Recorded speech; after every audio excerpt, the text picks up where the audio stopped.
Good morning, Free Speech TV. This is Richard Fowler filling in for the one and only Bill Press, who is not at home. I know when you woke up this morning and you turned on Free Speech TV, you thought you would get Bill. I look a little bit like him from an angle, but no, you got me. We have such a good show for you lined up. It's a couple days after Christmas. It does not mean that we're cooling down here at the Bill Press Show. We have such a great show for you. First and foremost, we're talking to Democratic candidate, nominee, that is, or she's not the nominee.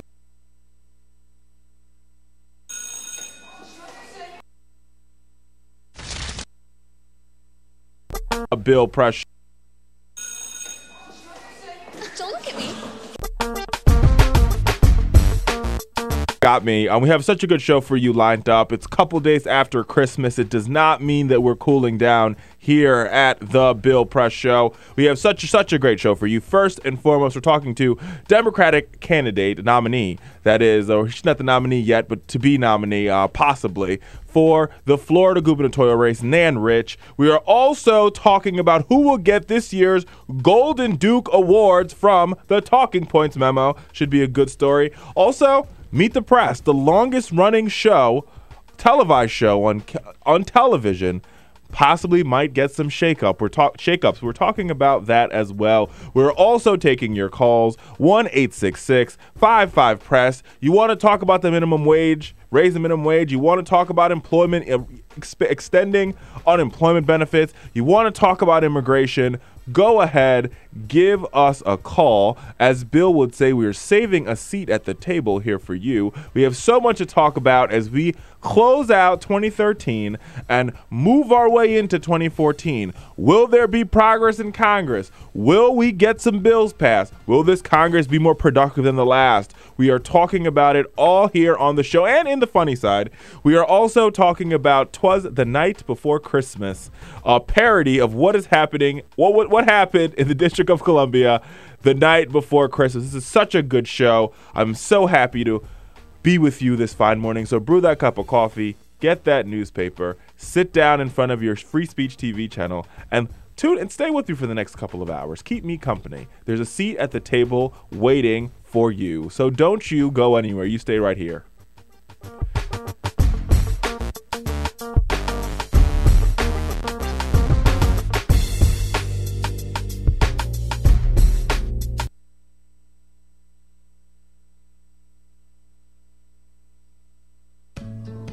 You wouldn't let money just blow out of your house.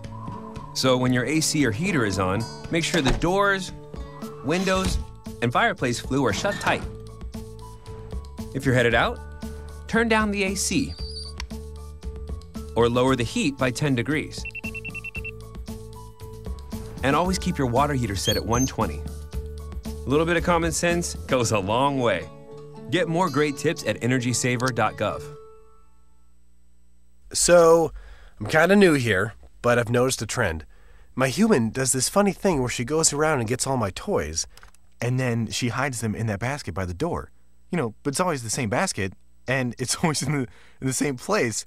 And then she acts so surprised when I find them, but, you know, she's putting them in the same basket. Again. It's like, hello? That's where you put it last time. You were the worst at hide and go seek.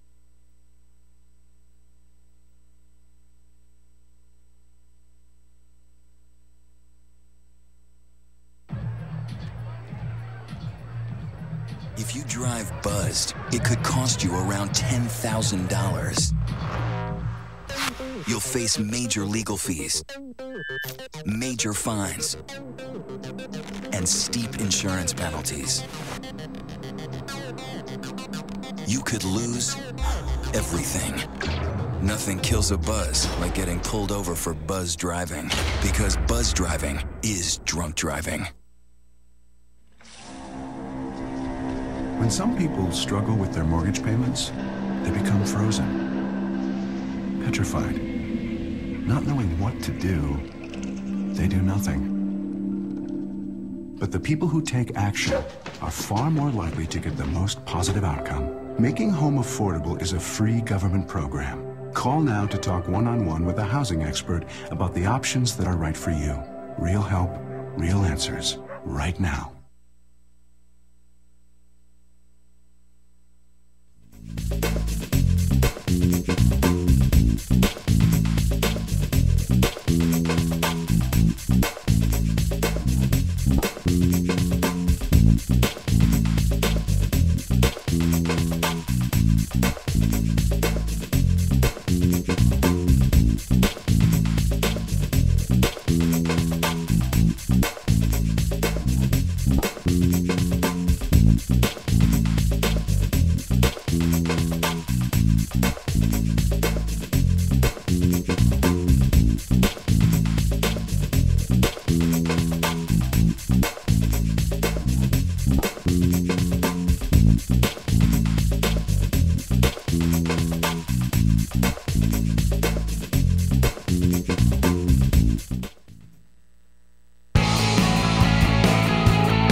Broadcasting around the nation, on your radio, on your TV, and online. This is The Bill Press Show. Good morning, everybody. This is Richard Fowler filling in for the one and only Bill Press, who is taking a well-needed vacay. And we are here on The Bill Press Show, joined in by the amazing team of folks that make this show possible each and every day. We have Cyprian on the cameras. We have Alicia. Elisa. Elisa. And then we have Alicia next to us. See, I knew I had it right, Alicia. So we have and kind of like the Elisa. A&A team in here. I knew that. So we have it's 2 guys, 2 girls. You know, it's a good match for a good game of dodgeball, don't you think? Exactly. Might have to do that after the game, after the show, I think. Right after the show, we're going out back to play some dodgeball. How are y'all doing out there? Go ahead. You know, Christmas is over. The trimming on the tree. As I was leaving my building this morning, Elisa, you know, there was like, I don't even know what you call them, like the Christmas needles off the tree. Oh, yes, the needles. The needles were all over the elevator. So clearly people are throwing out those Christmas trees, or, you know, Festivus trees, the Kwanzaa started yesterday. So it's we're going into the second day of Kwanzaa. Hanukkah was a couple weeks ago. And this weekend will be the time where every street corner is kind of just barraged with Christmas trees sitting there, Yep. wondering when they'll disappear. Exactly. Exactly, indeed. You know, but I gotta tell you, it's still gonna. You know, this has been 2013's been a good year. I guess we're getting ready to ring out 2013 and ring in 2014. Yeah, coming up next week. I know it. It feels as though it feels as though, you know, it was all a dream, right? Happened so fast. 2013 did. It is. Anyway, folks, we want your calls. We're talking about, for the first hour, we're going to mix it up and talk about all the issues that made 2013, all the big political issues that made this year. So we have the fight for the minimum wage. We have the extension or the lack thereof of unemployment benefits, the government shutdown. You know, we're talking about it all, and immigration reform, and we're also taking your calls. So go ahead and give us a call at 1-866-55-PRESS. You could also tweet in all your, you know, send your tweetisms and tweeties and tweedledums to @BP Show, or you could tweet me at Richard A. Fowler or at Fowler Show. We have all the Twitter handles up here this morning. So as Bill would always say, there's a seat here for you at the table. So go on ahead, pull that seat up, brew that coffee. If you're driving into work on this fine Friday, we're driving with you. And it is, you know, it's just 8 after the hour. So you have to get to the top of the hour. We have a long time to get there. But I got to tell you, folks, you know, before we kick off anything, I do want to have a conversation about the Affordable Care Act, or what is also known as Obamacare. And I got to tell you, so there's been this big, you know, to-do about, you know, the rollout happening or the rollout not happening or this, that, and the third. And there's no question that the website was botched, right? The president admitted it. Everybody in the administration admitted it. There's no secrets here. They didn't get the website right. And I've said this a lot over and over and over again. And I think maybe I've said it to my own demise, but there's never a perfect web rollout, ever. I mean, even when Facebook rolled out their IPO, Elisa, it took, like, NASDAQ crashed for 40 seconds, which in Wall Street terms is billions of dollars, right? And the same thing happened, too, with Amazon Cloud. Remember the rollout of that? And they had Fortune 500 companies that could not access their email for, I think it was like 48 hours. Yeah. And it was a huge, you know, the day it happened, it was all in the papers as being something that you could completely depend on. And even Gmail's gone down a couple times. So the website went down. No equivocations about that. People are in the queue. Rollout botched. That's water under the bridge, if you ask me. Like, my mom always used to say growing up, you can't cry over spilt milk. And that just seems to me to be a big, it's not a glass. I mean, it's clearly a jug, maybe 2 gallons, but it's definitely spilt milk. But the truth is that, you know, you cannot now. I think it's very hard for Republicans. I think members of the Republican senators are realizing you can no longer repeal this bill. I mean, or no, it's not even a bill. You can no longer repeal this law. It's just impossible at this point in time to repeal it. Right? Am I wrong on that one? No, I mean, I think you're right. I think that's what, you know, people kind of, you know, it's here and now it's progressing. And now, what was it? I think 2 million people visited the site on the 24th. And so it seems to be progressing if people can just kind of get that bad taste out of their mouth, I think. And there's no question that, like, you know, this White House has to do some PR work on figuring out how to retell the story about and how to reframe the Affordable Care Act, especially as we get into 2014. And, you know, making sure. And my hope is that there isn't any more snafus or skerfuffles. But it's sort of just, it's they're getting there, they're getting better. And I think every day is going to be better than the first day on this particular one. But I got to tell you, it still doesn't dispute the benefits of the Affordable Care Act, which is what I think sometimes is missed in the storyline. It's like, yeah, so the website didn't go well. But with that being said, there's 3 million young people back on their parents' health care insurance. 1 million people have already gotten coverage either through the exchange or because of Medicaid expansion. People are like, well, if it's Medicaid. Medicaid is good health care. There's a lot of people that wish they could be on Medicaid, right? And I think I make that point all the time, like, oh, Medicaid's horrible health care. I'm like, no, because, the truth is because of how our health system is set up, Medicaid is run through the same insurance companies that run, Cadillac healthcare plans. Medicaid, we call them they call them MCOs, which is an acronym for the Medicaid Service Providers. And they're the same companies that are providing, the same healthcare that me and you have. So I don't really see that I don't think there's a distinction at that point. I just really think out there, if you're out there, the trick is if you don't have the healthcare, get enrolled, right? 50% of the folks who get enrolled qualify for a tax subsidy. All steps in the right direction. And I think it alleviates this whole thing of the anxiety of going to the doctor and the anxiety of having to go to the emergency room, and especially for younger folks like myself, who obviously they always you hear a lot of folks argue or make the argument that, we're the ones who are key for the Affordable Care Act to work, and it's built on the backs of young people. And we're also called the invincible generation. But with that being said, I think as time and time goes on, and for us to have healthy lives, having health insurance is part of that. And I think young people get that. Young people understand it. That's why 3 million of them rush back on their parents' health care insurance. And those that aren't, they're trying to figure out either one, how do they get a job that pays for their health care? Or two, how do they enroll in the Affordable Care Act? Because they understand that health insurance is not for if people say, oh, well, you don't really need it. But health insurance, you have to understand, an ER bill is $10,000 these days. So that's my 2 cents on that, folks.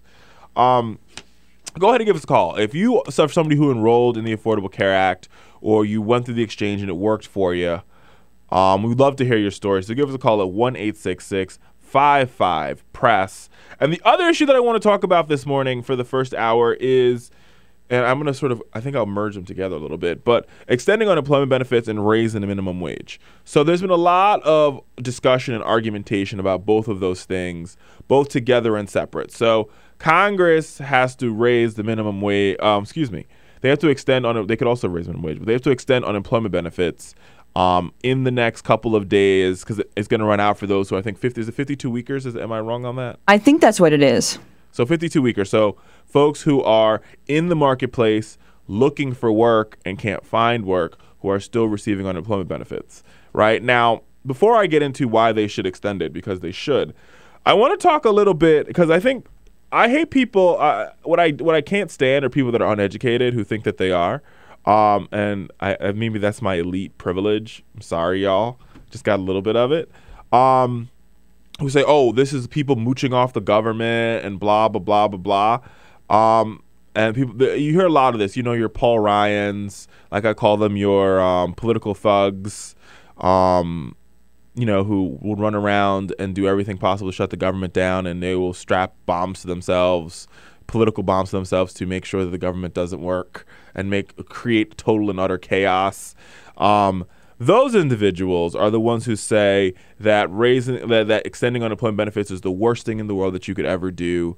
And I just want to know, I always wonder for those people like the Louis Gohmerts and the Michelle Bachmans and I can't remember his name. What's the other one from Texas who's running for Senate now? Gosh, Magushush. I can't remember his name. He brought Ted Nugent to the State of the Union. I don't understand. I never can remember his name. But he's a maniac nonetheless. I ever wonder if they've taken basic economics, like economic 101, macro, micro, college, because they have this whole discussion about what we call, and I'm an economist by training, so don't judge me, but they have this whole idea. So you call it what you call lagging triggers or lagging indicators of unemployment, of economic growth, and triggers that automatically stimulate economic growth. So if you want the American economy to grow, the unemployment benefits is actually one way that you trigger and stimulate economic growth. For folks out there who don't know, it's pretty simple. If I give somebody who was unemployed, not making $0 in income, a check for, I don't know, whatever, your weekly unemployment benefits are, so $400 a week. They can then take that money. Remember, they were putting nothing into the economy before because they had nothing to put into the economy. But I gave them a $400 check. Now they can take that money and they could go buy groceries. They can go pay their rent. They can put gas in their car. They might be able to get a cup of coffee from Starbucks if they're lucky. It's not that we're talking about a lot of money, but they have a marginal propensity, or they have a higher likelihood to spend all 400 of those dollars, which means you put $400 right back into the economy automatically as soon as they get the check, they're going to spend the check. And that's an automatic stimulant to, what we call the money multiplier, or every dollar you put in, you get $4 out, right? So they put their dollar in, they give $1 to, the local grocery store or the local farmer's market. That person, that is paying somebody. And that person that's getting paid can then, therefore, go out and pay their rent. And their landlord could go out and, buy a bike for his kid. And before you know it, that $1 that the government gave to that individual who was unemployed has grown our economy. So when you cut those benefits, you actually limit the ability for the economy to grow. So to all those folks out there who believe that it is the worst thing in the world to raise to extend unemployment benefits because you're talking about spending, get your facts together and know what you're talking about before you talk about it. Either way, with that being said, we're going to talk some more about that. Go ahead and join the conversation. Give us a call, 1-866-55-PRESS. We'll be right back after this break. Don't go anywhere.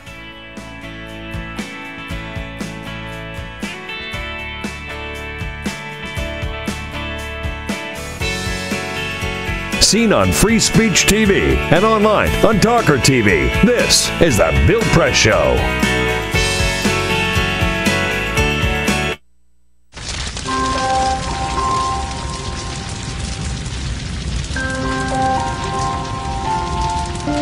A single ember that escapes from a wildfire can travel more than a mile. That single ember can ignite and destroy your home or even your community. You can't control where that ember will land, only what happens when it does. Get Fire Adapted now at fireadapted.org. Columbine, Virginia Tech, Tucson, Aurora, Fort Hood, Oak Creek, Newtown. Newtown. Newtown. Newtown. How many more? How many more? How many more colleges? How many more classrooms? How many more movie theaters? How many more houses of faith? How many more shopping malls? How many more street corners? How many more? How many more? Enough. Enough. Enough. Enough. Demand a plan. Right now. As a mom. As a dad. As a friend. As a husband. As a wife. As an American. As an American. As an American. As a human being. For the children of Sandy Hook. Demand a plan. No more lists of names. It's not too soon. It's too late. Now is the time. Before we all know someone who loved someone on that list. No more lists. No more. Who they might have been. No more. If we had just done something yesterday. It's time. We can do better than this. We can do better than this. It's time. It's time. It's time for our leaders to act. Demand a plan. Right now. Right now. You! Demand it! Enough. Enough. Enough. Enough.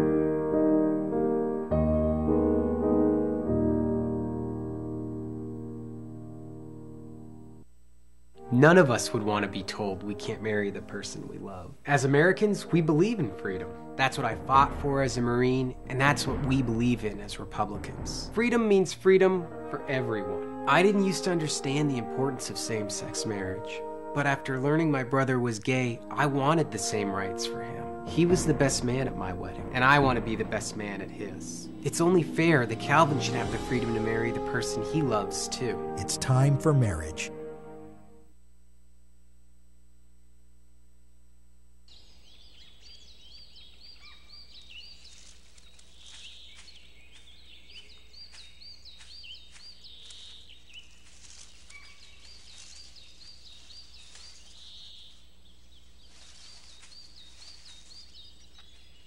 At Earth Justice, we defend the environment in the courtroom. Join our fight. When you take a seat, you take a stand. Earth Justice, because the Earth needs a good lawyer.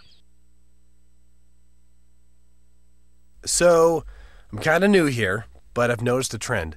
My human does this funny thing where she goes around and gets all my toys, and then she hides them in that basket by the door.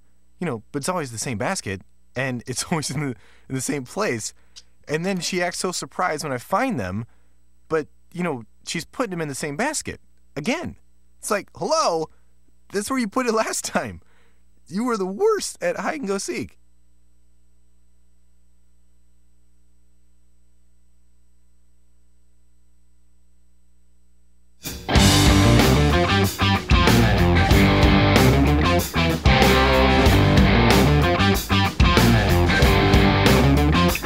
Connect with The Bill Press Show on Twitter. Follow us at BP Show and tweet using the hashtag WatchingBP. This is The Bill Press Show. Morning, y'all, and welcome to Bill Press. Richard Fowler here, filling in for the one and only Bill Press. Go ahead, tweet us at Fowler Show, at Richard A. Fowler, or at BP Show. We have mad ways for you to get in touch with us, so just figure it out and give us a call, 1-866-55-PRESS. Let's take a listen to what the president said during his Christmas message to the country. To love our neighbors as we love ourselves, to feed the hungry and look after the sick, to be our brother's keeper and our sister's keeper. And I got to tell you, folks, I definitely agree with this president. You guys know, for folks who don't know, I'm a big fan of Pope Francis. I'm pretty sure Bill is too. I think he's a really, really, really good guy. He loves him. How could you not love this Pope? I mean, I think this Pope has done. I would almost say he's the progressive Pope, but I'm going to be going a little bit too far. But he's as close to progressive as you're going to get from the Vatican. But I think what the Pope and what the president speaks to, and we've already heard this president talk about it, and we've seen some states and cities do it already, is this whole ideal of being our brother's keeper. And in that, especially after, we're in this Christmas holiday season, the next thing sort of becomes is how do we effectively be our brother's keeper? I think one way to do that, folks, and I hate to be too economic-y in the first hour, but, it's real stuff, is really having a conversation about raising the minimum wage, right? We've come to the stage and point in time where if we really wanted, I think for ever since I can remember, and I'm not that old, there's always been this war on poverty, and there'll forever be a war on poverty until we actually decide to fix poverty. And I don't think fixing poverty is, rocket science. It's actually pretty simple. All right. I think and one of the ways to do that, folks, I got to tell you, is adding a couple dollars to folks' paycheck every 2 weeks. Am I wrong here? Not at all. And a lot of people can't even live off those salaries. No, I know. And I think, so recently, McDonald's, they have their website, which is called, I'm looking it up now. I want to say it's called like what is it called again? Hold on. Wait a minute. Here we go. We're going to look it up. It's called, anyway, and I'll remember, the name will come to me in a second. It's like McResources is what it's called. There it is. And what it is, it's a website for folks who work at McDonald's to sort of go there and, get it. Yeah, McResources. And if you work at McDonald's, you go there and they give you information about how to, it should be about like how to be a better employee and, some work-life balance. But actually on the website is like how to apply for government assistance. And they tell you how to build, like one of the main resources is how to build a budget. And in the budget, it includes you having to have a second job, right? Unbelievable. I haven't even heard of that. Yeah. They actually took the website down because, folks were like, wait a minute. So you guys are one of the larger employers in the country. And in Europe, they pay close to $13 to $14, and equals out US dollars a month, an hour to their employees. But over here, they pay barely minimum wage. And the argument you hear is like, oh, well, we're talking about jobs for teenagers. Well, that was like 30 years ago. I mean, people are working at McDonald's taking care of families of 2 and 3 and 4 and 5, and giving them a couple extra bucks every day is not. I don't think it's the worst thing in the world. And I think it's not like it's going to do these companies any harm, which is what blows my mind. Like what harm will it do Walmart and McDonald's and Burger King to pay their employees $1 or $2? It will only help them because they'll have, more committed employees. Yeah. Beyond even having more committed employees, you also have this whole argument out there of, they could spend more money at the particular, for Walmart, an example, raising the employees of Walmart, raising the salaries of Walmart employees means they're probably going to end up spending more money at Walmart. I mean, most of their paycheck goes to get stuck at Walmart anyway. So I think we're talking about real situations here. And I hate to get nitty gritty into politics, right? But like you have to ask the question of why we're in this situation. And I think, like my mom would always say, growing up, is that, prevention is better than cure. And so raising minimum wage is cure. And I think we really, beyond raising wage, we need to have a conversation about prevention, right? And how we sort of end poverty more broadly speaking. I don't know. We're going to talk about it when we come back. Give us a call, 1-866-55-PRESS. There's a seat here for you at the table. Don't go anywhere. Right back after this break.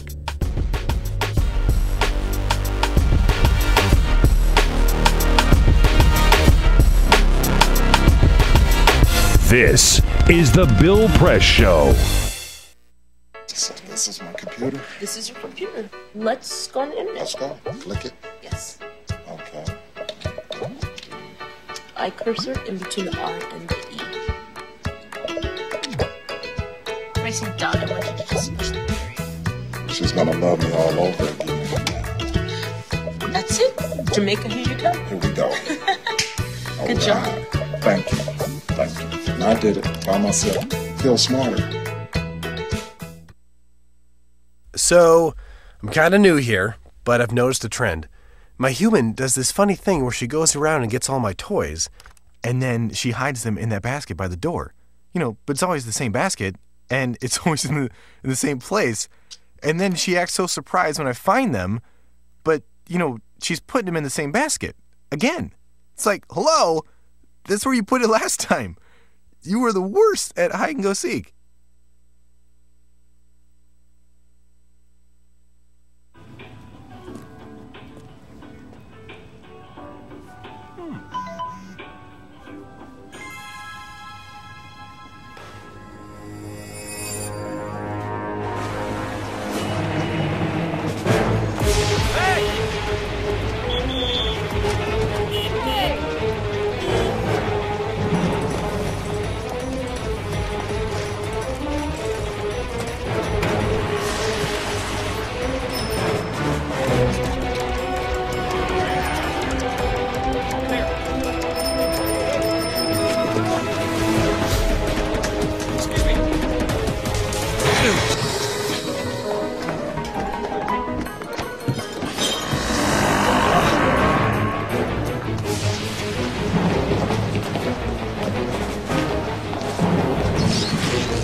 So, same time next week?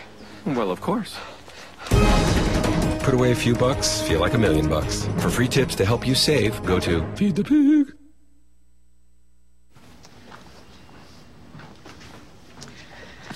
All right. I know this isn't any fun to talk about, but we should. Okay. So who's going to do what? I'll pack the dead batteries. Great. I'll only put what I don't need into a duffel bag. Perfect. That's totally unhelpful. No problem. Meanwhile, I will try to comfort everyone by speaking in a calm voice. And I'll try to get the generator going without any gas. Oh, let's not forget the cell phones, which probably won't work. Right. And who is going to handle supplies? I can forget to do a list for us. Thanks, pal.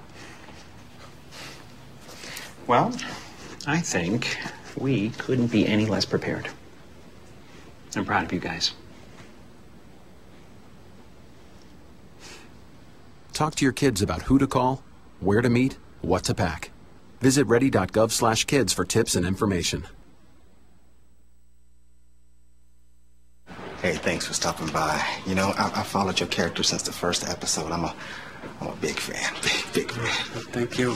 And listen, your storyline, it makes for incredible TV drama. Thing is, your drug use is very adult content. Too adult for the kids. So I'm gonna have to block you. Oh, man. Yeah. Well, have a good one. You're a nice lady.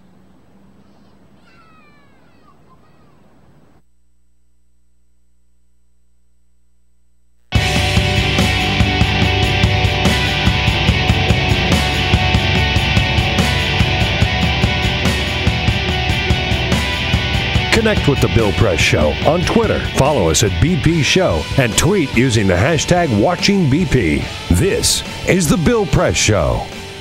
And we're back on The Bill Press Show. So before we left in this past hour, I was talking to you about this whole idea of this McResource website, right? So we did some research during the break, which is what we get to do when you guys listen to commercials that pay the bills here. And so let me tell you some of the top lines from this website, right? It's hilarious. So in July, this is called McResources, the McResource line. In July, the website released a sample budget for employees that admitted McDonald's workers were required to get a second job to make anywhere near a livable wage. The second thing, in November, it advised employees that through the website to save money by selling their possessions on eBay. I kid you not. In December, the website told employees not to forget about tipping their nannies, housekeepers, pool cleaners, masseuses, or personal trainers. Like if you could work at McDonald's, you can afford one. And last but not least, this occurred earlier a couple weeks ago. They advise employees not to eat fast food because it's unhealthy. I do remember hearing about that. That is atrocious. It really is. That's what tells you what big corporations do. We got some callers. Vic from Malta, Illinois. Welcome to the Bill Press Show. How are you doing this morning? I'm not doing too bad. I'm calling about the way that they're treating the people on unemployment right now, though. And us subsidizing McDonald's and the rest of these big companies is not good. But, you know, they're talking about cutting people's unemployment. A lot of them people on unemployment have worked 50 years. And to have somebody say, well, you know, you paid into this fund for 50 years, but you know what? You can only do it for a year. And not only that, but they're hurting the worst hit out of the people in the economy are the people on unemployment. The government, they say that unemployment is leeching off of them. What about the leech of the government that's been on our back? I've been working and paying taxes since I was 14 years old. I'm a union pipe fitter, and I'm having a hard time. You know, this is wrong. They've got to stop this. Vic, I can't agree with you more. I think you're 100% right on that one. They've got to. I mean, I just don't understand why we're even having this conversation here in Washington about why we can't extend unemployment benefits. This is something that used to be, you know, nonpartisan. You know, totally nonpartisan. And this is American people. This isn't Republicans or Democrats. It's Americans. So tell me something, Bill. So you are a pipe fitter. Are you currently pipe fitting? Are you currently employed in the current market, or you are on unemployment? I am back to work. I drive 75 miles each way to work.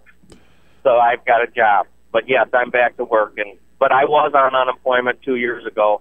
And you know what? You don't feel good when you're taking unemployment and you worked hard all your life.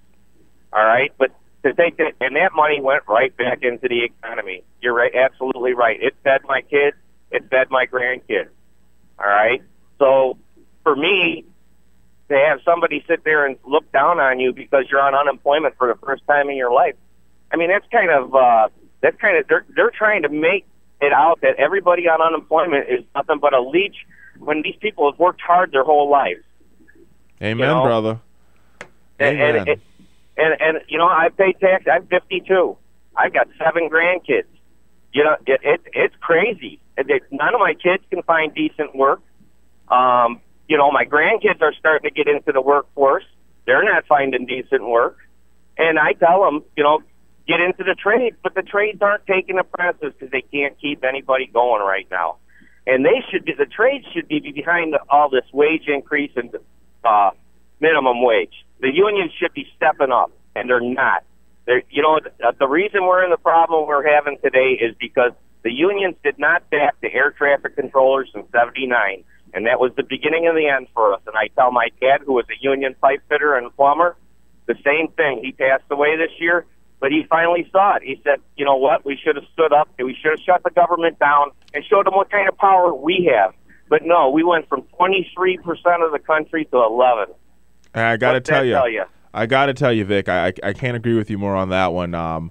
We've got to step up, and this is our fight, folks. For folks out there listening, even if you're part of the upper middle class or the middle class or the working class or you're working folk, we've all got to come together and fight, whether you're black, white, Hispanic, Asian, because what they really want to do is this whole ideal of dividing and conquering. If they could divide us on our issues, LGBTQ folks, will throw them in there, and women as well. Like, if they keep dividing us on the issues, we'll always lose the fight. It doesn't matter whether you're LGBT or you're an evangelical Christian.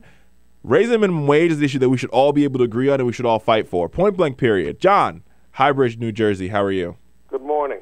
Morning. Just to finish with your last caller, the Republican dogma is that if you give rich people money, they'll create a job, and if you give poor people money, they'll sit on the couch and drink beer. That's why they don't want to give them minimum wage. But what I wanted to ask was if your crack sap could find out, the Waltons, or 5 of them, are the 10 richest people in the world. What would it cost them to pay their employees $15 an hour? Not a damn thing, John. Not a damn thing, and you know it. Oh, yeah, and I think the minimum wage in '68, if you do a cost of living adjustment, works out to $15 an hour. Totally. And I mean, the thing is, and if you talk to all the folks who are the Walmart workers that are sort of saying we want those part of the all Walmart movement, all they want is to make $25,000 a year, which is pennies. Yeah, you can't live on that. It's just pennies. You know, that wouldn't support my wife and I. We don't even have children. $25,000 a year would be poverty for us. And that's the point. And the fact that Walmart and other corporations who are making billions. I mean, Walmart is raking in billions. Here's the other lie that is always told. If you work minimum wage jobs, if you go from your 40-hour minimum wage job, if you had 3 of them, and work 24 hours a day, 365 days a year, at the current minimum wage, you will make approximately $63,000 a year if you didn't sleep. Is that reasonable? No. It's not reasonable at all, John. Perpetuating the lie that hard work will let you make it in this country, because it's just not true. John, I cannot agree with you more on that one. Thanks so much for calling. We appreciate you. Well, listen, folks, I got to tell you, we've got to do everything that we can to engage in this fight.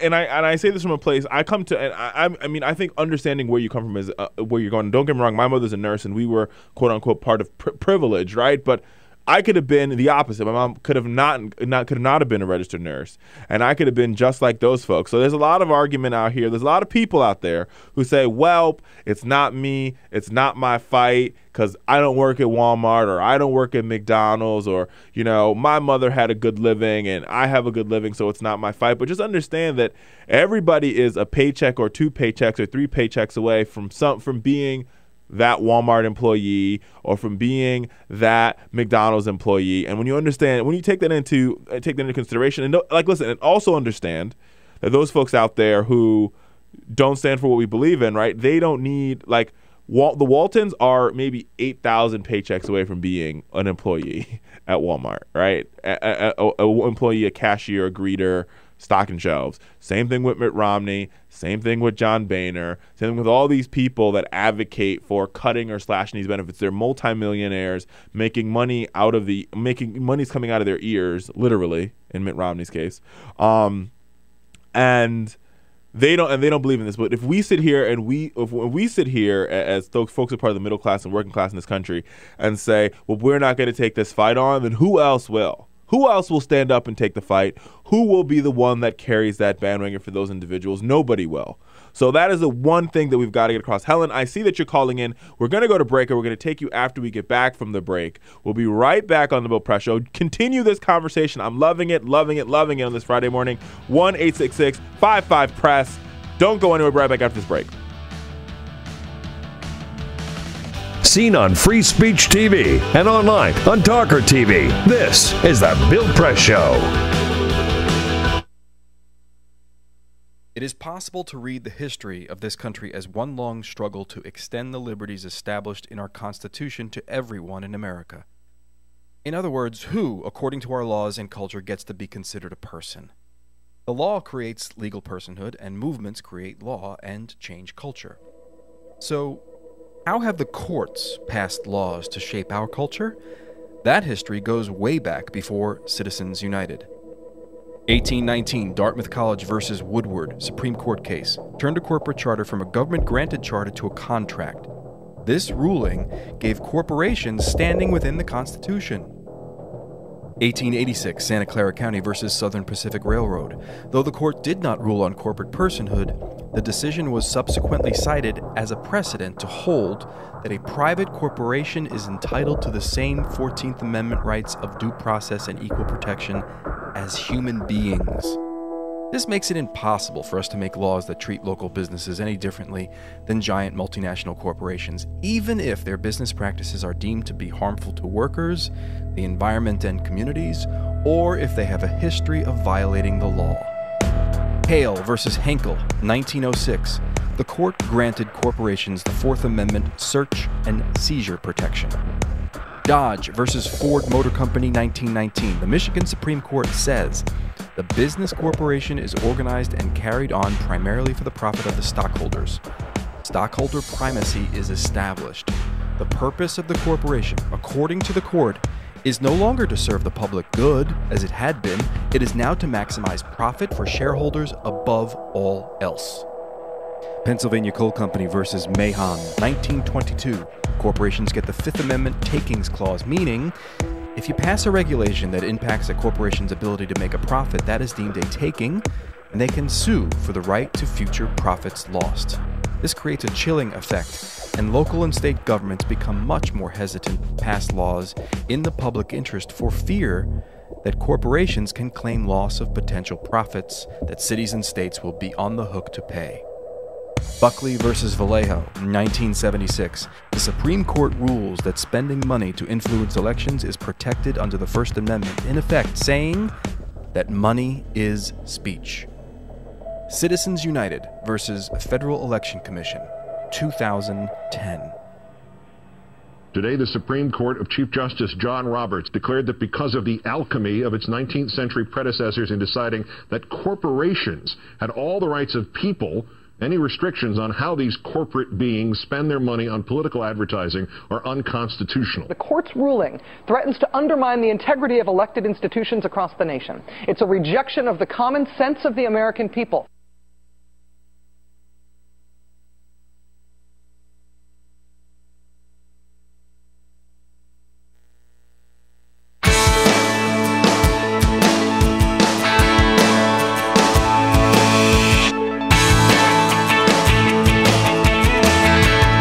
Seen on Free Speech TV and online on TawkrTV. This is the Bill Press Show. And we're back on the Press Show. Yes. If you're watching us on Free Speech TV or on TawkrTV, I know you turned on and expected to see Bill. I'm his long-lost twin cousin.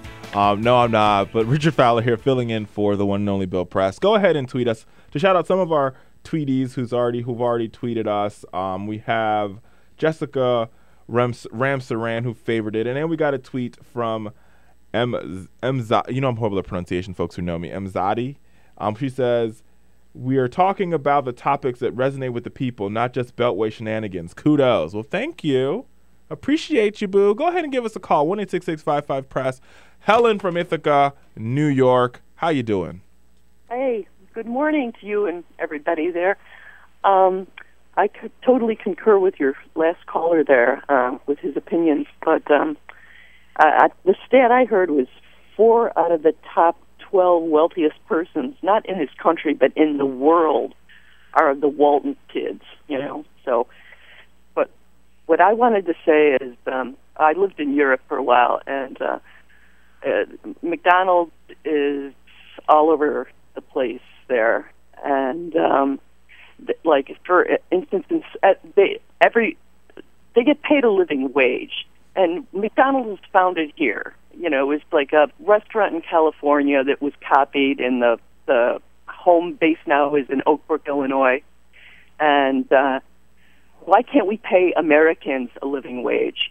When they get paid, they get paid $18 an hour approximately in Sweden, and they get paid like $16 in France. And I don't think they work any harder than the American fast food workers.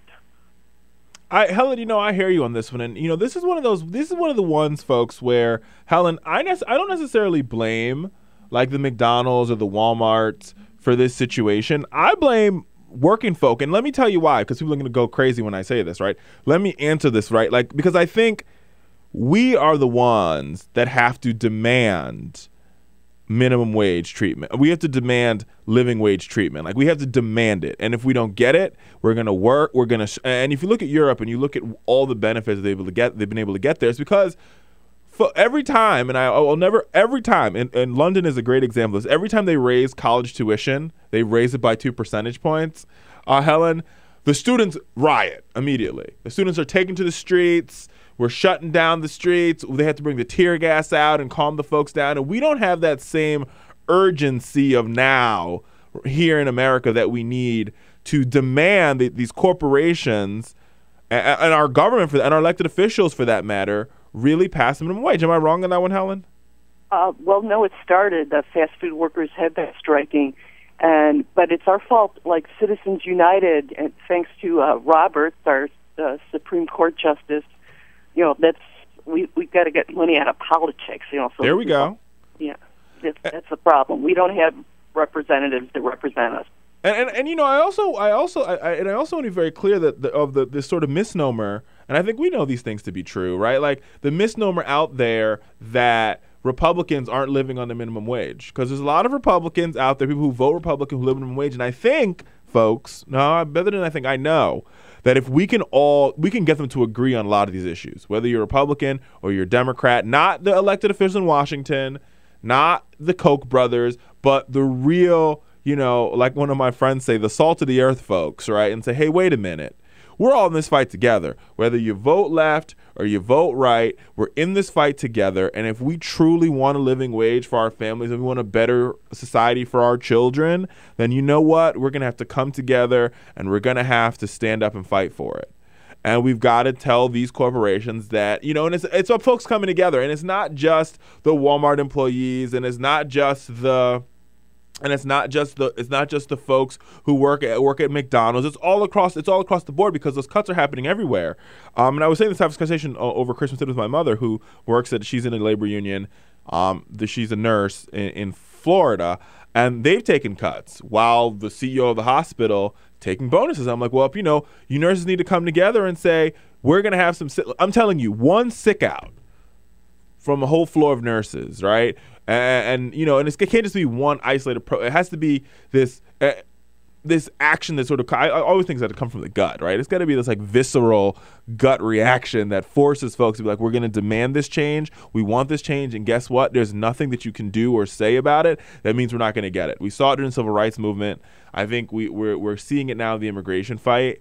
And I think if we really want to see a living wage in this country, and we really want to be a developed country that actually acts like a developed country, we're going to have to demand it. It's just no ands or buts about it. And so that's why I say that while yes, Walmart could voluntarily decide to pay more wages, we also need to demand that Walmart pays more wages. David, Anaheim, how are you?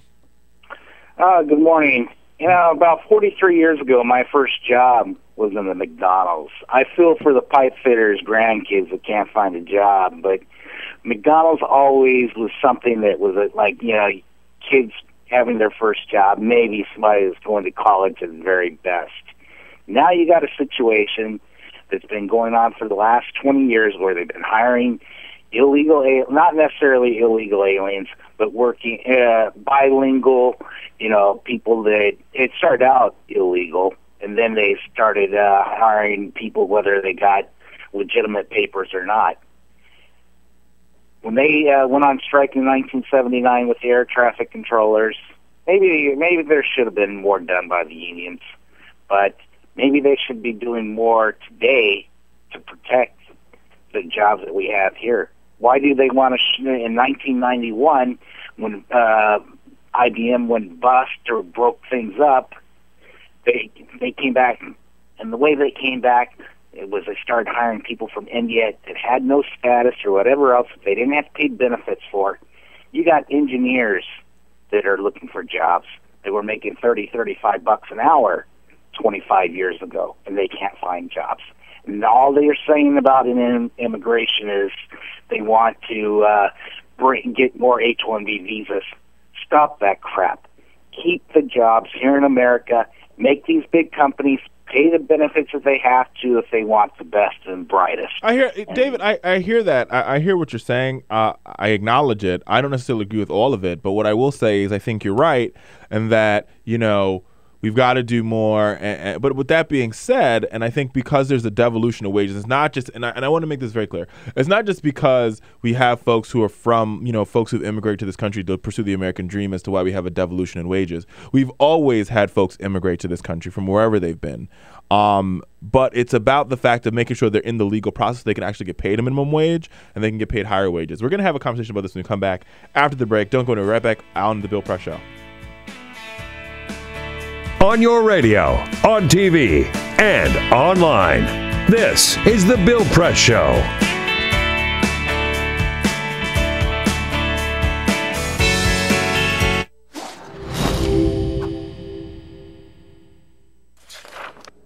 In 1920s America, the Great Depression effectively erased consumer demand. Struggling manufacturers needed new ways to get people buying again.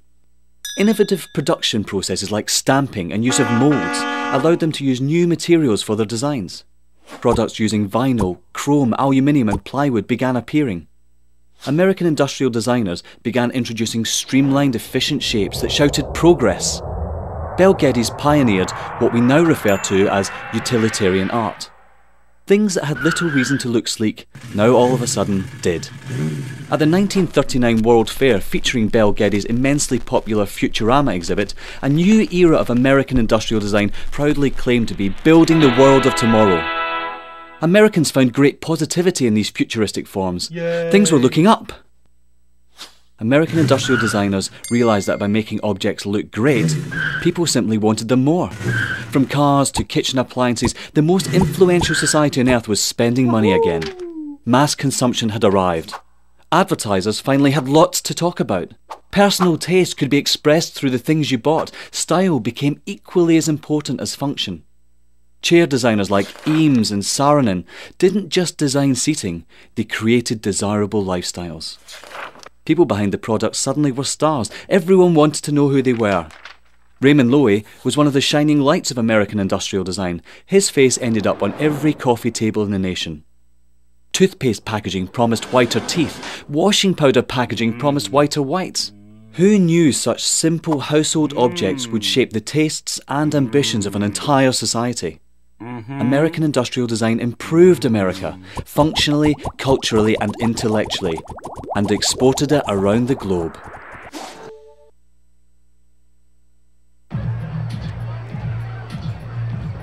If you drive buzzed, it could cost you around $10,000. You'll face major legal fees, major fines, and steep insurance penalties. You could lose everything. Nothing kills a buzz like getting pulled over for buzz driving, because buzz driving is drunk driving. When some people struggle with their mortgage payments, they become frozen, petrified. Not knowing what to do, they do nothing.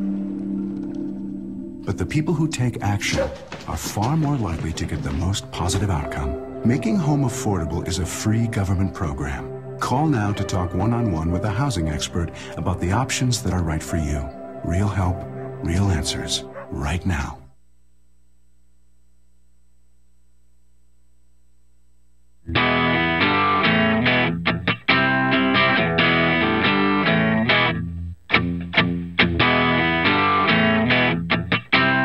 Seen on Free Speech TV and online on TawkrTV. This is the Bill Press Show. And we're back on the Bill Press Show. So I want to go back a little bit to what I believe the caller's name was David.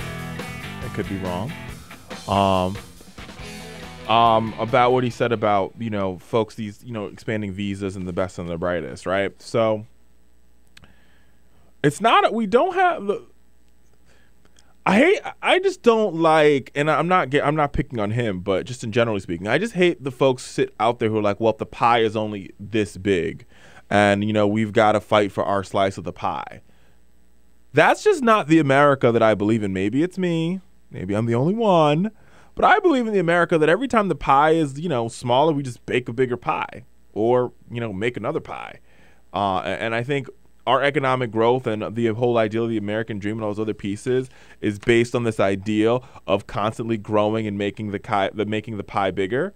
And so I don't believe for 1 second that allowing folks to come in this country and allowing them to be, mind you, they're already here. 11 million of them are already here living in the shadows.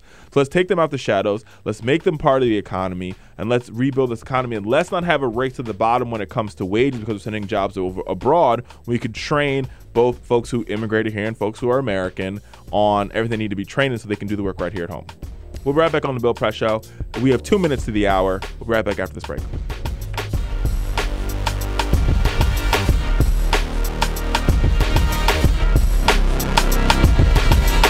This is the Bill Press Show. You wouldn't let money just blow out of your house. So when your AC or heater is on, make sure the doors, windows, and fireplace flue are shut tight. If you're headed out, turn down the AC or lower the heat by 10 degrees. And always keep your water heater set at 120. A little bit of common sense goes a long way. Get more great tips at energysaver.gov. So, I'm kind of new here, but I've noticed a trend. My human does this funny thing where she goes around and gets all my toys, and then she hides them in that basket by the door. But it's always the same basket, and it's always in the same place. And then she acts so surprised when I find them, but, she's putting them in the same basket. Again. It's like, hello? That's where you put it last time. You were the worst at hide and go seek.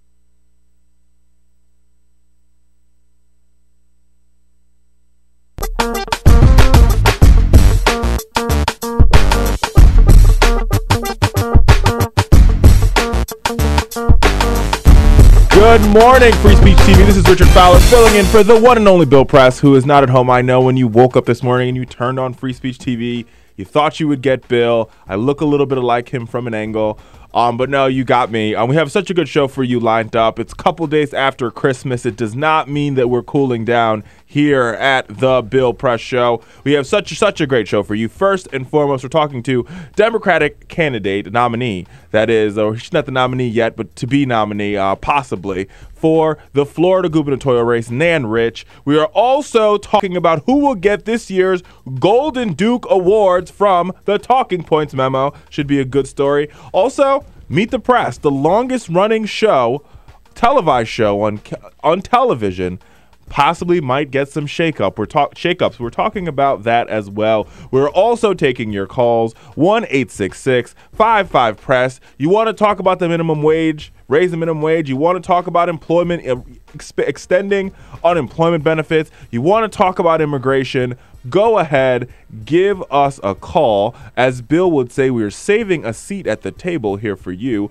We have so much to talk about as we close out 2013 and move our way into 2014. Will there be progress in Congress? Will we get some bills passed? Will this Congress be more productive than the last? We are talking about it all here on the show. And in the funny side, we are also talking about 'Twas the Night Before Christmas, a parody of what is happening, what happened in the District of Columbia the night before Christmas. This is such a good show. I'm so happy to be with you this fine morning. So brew that cup of coffee, get that newspaper, sit down in front of your free speech TV channel, and tune and stay with you for the next couple of hours. Keep me company. There's a seat at the table waiting for you. So don't you go anywhere. You stay right here.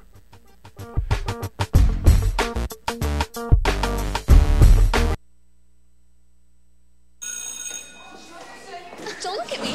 Your hair's a bit frizzy today. Oh, you should pick that up. Oh, you're such a dork. Loser. Here, let me help you with that. Oops. Every day, kids witness bullying. Oh, look. Your crush is looking at you. Poor you. They want to help, but don't know how. See, no one here's gonna help you, because no one Teach likes your you. kids how to be more than a bystander. Visit stopbullying.gov. If you drive buzzed, it could cost you around $10,000. You'll face major legal fees, major fines, and steep insurance penalties. You could lose everything.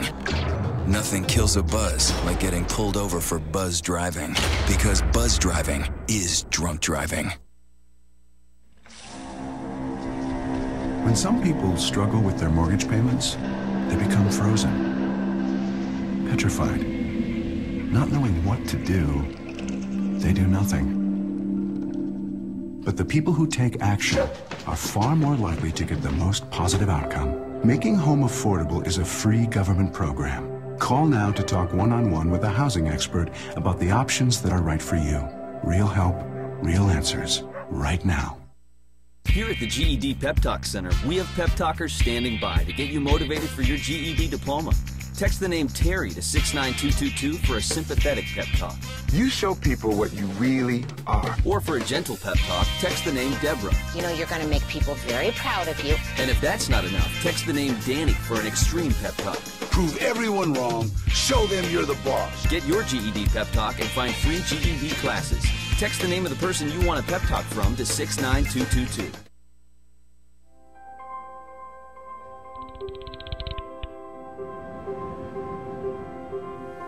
Did you see the world differently?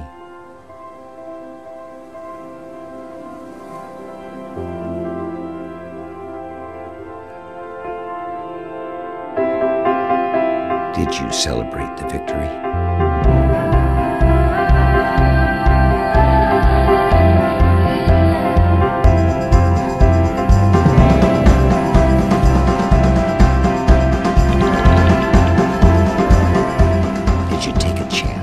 So today, I state clearly and with conviction America's commitment to seek the peace and security of a world without nuclear weapons.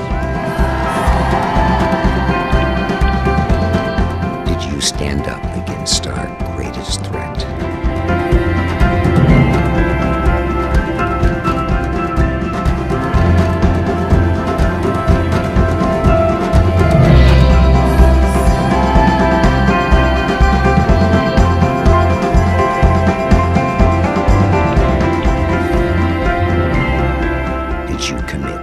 Change the world.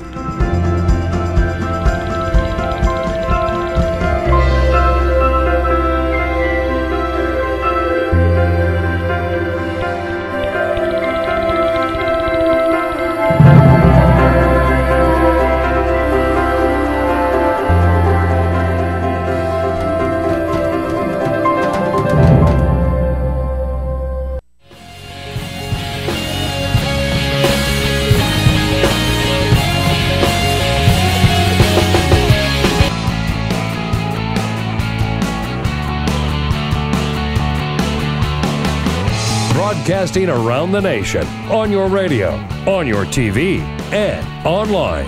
This is The Bill Press Show. Good morning, good morning, good morning, good morning, good morning. No, I know I'm not Bill Press for those watching on Free Speech TV, or the voice doesn't sound the same. We're long-lost cousins. No, just kidding. But Bill Press is a good friend, and he is taking a well-needed Christmas vacay, or Festivus, or holiday, or Kwanzaa, or Hanukkah, or Christmas Chanukah, Kwanzaa, whatever. Either way, Richard Fowler here filling in for Bill Press. Go ahead. As always, there's a seat here for you at the table. Give us a call, 1-866-55-PRESS, or tweet us at Fowler Show, or at BP Show, or at Richard A. Fowler. Mad ways to get in touch with us. We're joined by Kay Steiger from Talking Points Memo, who last night announced the winners of the 7th annual Golden Dukes.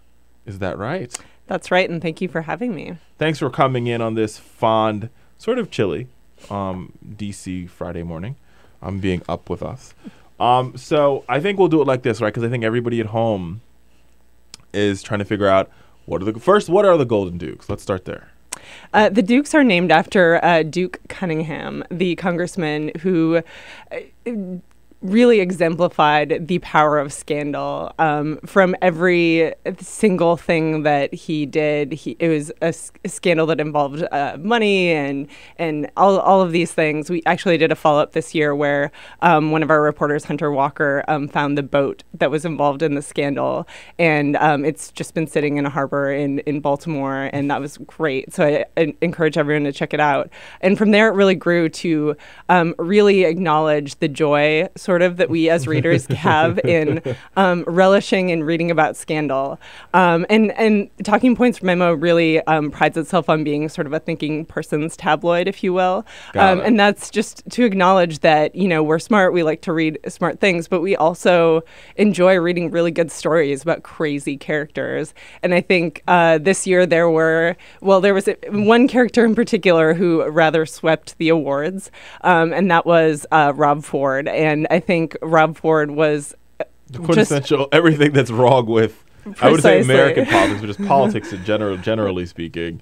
So let's go through some of the nominees and talk about the winners, and let's do it. So in the first category was Best Scandal, General Interest, and your nominees were Rob Ford, who like here says, for putting Canadian politicians Canadian politics on the American map. Right? In a very big way. In a very big way. You had Bob Fowler, which is the mayor from San Diego. And I think that there may be a few women that he encountered in his career that he didn't harass, but it seemed like there were generally speaking, lots of women. He harassed the majority of the women that were in his career. Yes. You have Bob McDonnell, our good old Bob for Jobs from Virginia. Mm-hmm. Those Rolex watches. Neiman Marcus shopping sprees. Yes. And then our good old friend Paula Deen, who beyond using the N-word also likes butter. So who won the category for Best Scandal General Interest, or the winner? I guess, can we get a drum roll if possible? I think we can have some drum roll sound effects, I think, somewhere. But who won that category? It was Rob Ford. There was really no contest. Among our prestigious judges this year, we had Julianne Samolsky, who's a television writer and comedian, Dan Savage, who is famous for the Savage Love cast and his column, The Savage Love, Susie Bright, who is an editor-at-large at Audible.com, and she's done a lot of writing. Right. But they all basically, except for Julianne, chose Rob Ford. Rob Ford, winner. Next category is Best Scandal, the sex category. Yes. And the nominees are very similar to the first one. Bob Fowler, mayor of San Diego. Rob Ford, we all know him. We've already talked about him. We have Anthony Weiner and William Blakely. I think I got all of them. Mm-hmm. And the winner for that one was? It was a tie. It was a tie. Rob Ford, I think perhaps gave the greatest press conference in which he alluded to a particular sex act that he really enjoys. And that was that tied him actually with our good friend Anthony Weiner, who has been in the news for his particular exploits. Well, the thing about Anthony Weiner is, folks, it's not, I think it's less of the sexcapades and more of like the drama and the anger and the fury about the sexcapades. I think that's right. And I think it's also just, the pretending that he had put it aside and, I'm beyond this now. And then it just came all right back once again. Exactly. And the fact that he couldn't just, acknowledge, hey, this is a thing. I did it. I cheat on my wife on the regular and now I'm moving on. No, I'm being real. Alicia's, I'm always one of those people, if you're involved in scandal, the number one thing is to just be honest about it and fess up. Because the thing is, if more comes out, then it looks like you were trying to hide more. Yeah, there you go. I completely agree with you on that one. In the next category, we have Best Scandal Local Venue. And the nominees are the proud administrator of the West Virginia Mingo County. You have the Brewers of Utah. Now, tell me about this, because I don't know about, I sort of have inclination about the first two stories, but tell me about the proud administrator of West Virginia. The West Virginia, it's a rather long story, so I do encourage folks to go to our website and read about it. But it's basically a story about how in West Virginia, coal country, there's sort of a gang of administrators in the courthouse that really have been found to be involved in all kinds of crazy stuff, from, payoffs and all these kinds of things. So it's kind of just like West Virginia, what can you say about it? Gotcha. And the Brewers of Utah?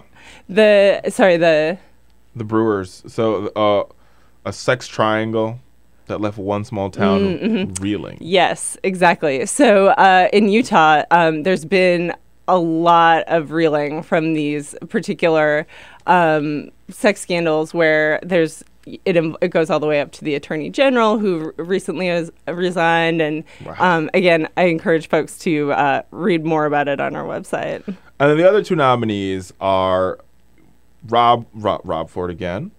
Clearly, big nominee this year. Bob Fulner, also another big nominee this year. And last but not least, Chris Christie's pal, who, shut down two lanes in the expressway.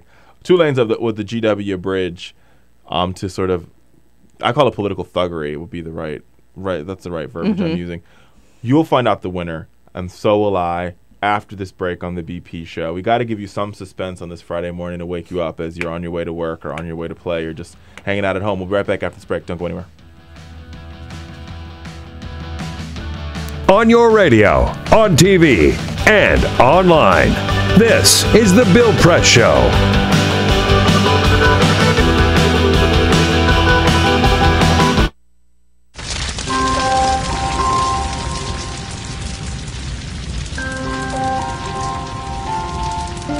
A single ember that escapes from a wildfire can travel more than a mile.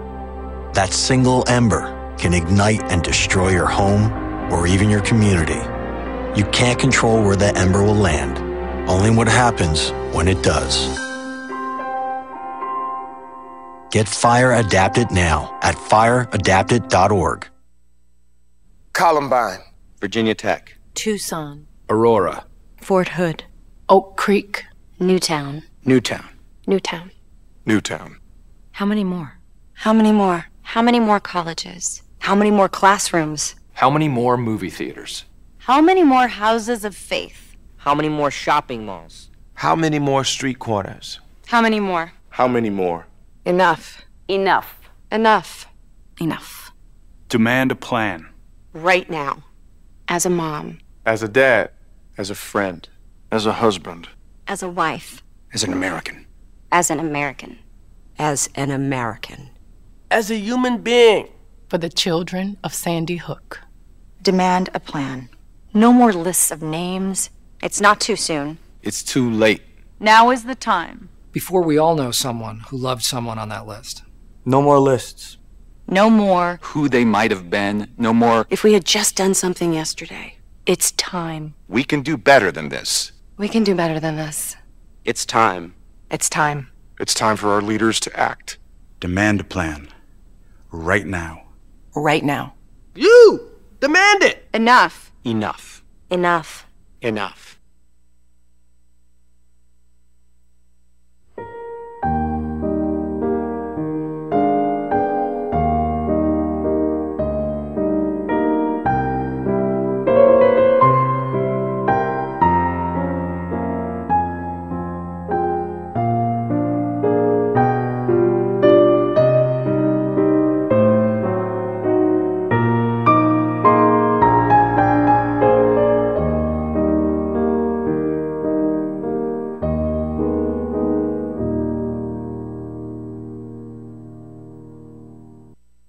None of us would want to be told we can't marry the person we love. As Americans, we believe in freedom. That's what I fought for as a Marine, and that's what we believe in as Republicans. Freedom means freedom for everyone. I didn't used to understand the importance of same-sex marriage, but after learning my brother was gay, I wanted the same rights for him. He was the best man at my wedding, and I want to be the best man at his. It's only fair that Calvin should have the freedom to marry the person he loves, too. It's time for marriage.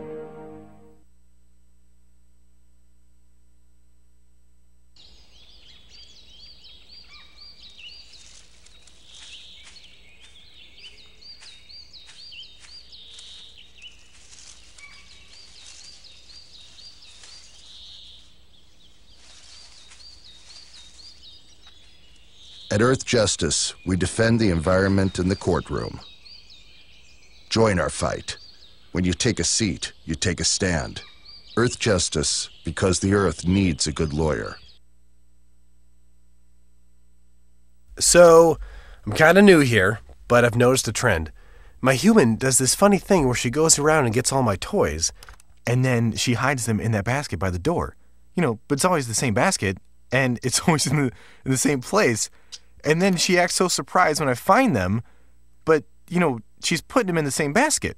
Again. It's like, hello? That's where you put it last time. You were the worst at hide and go seek.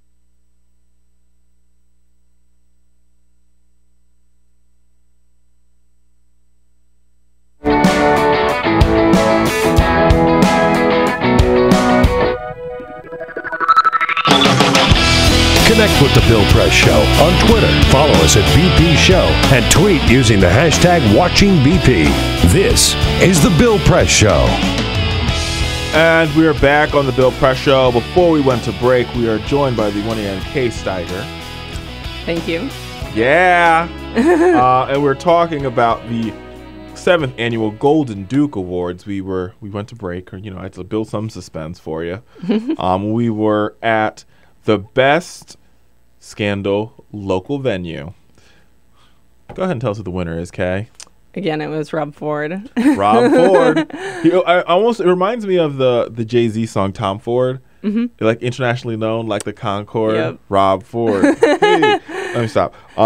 It's Friday. It's Friday morning, not Friday night, right? Is that what y'all out there telling me? It's okay. I think the great thing about Rob Ford as a local scandal is that it caused so many people to learn about the municipal government of the city of Toronto. And I think in part because it forced us to learn that, you know, Toronto doesn't have a super powerful mayor.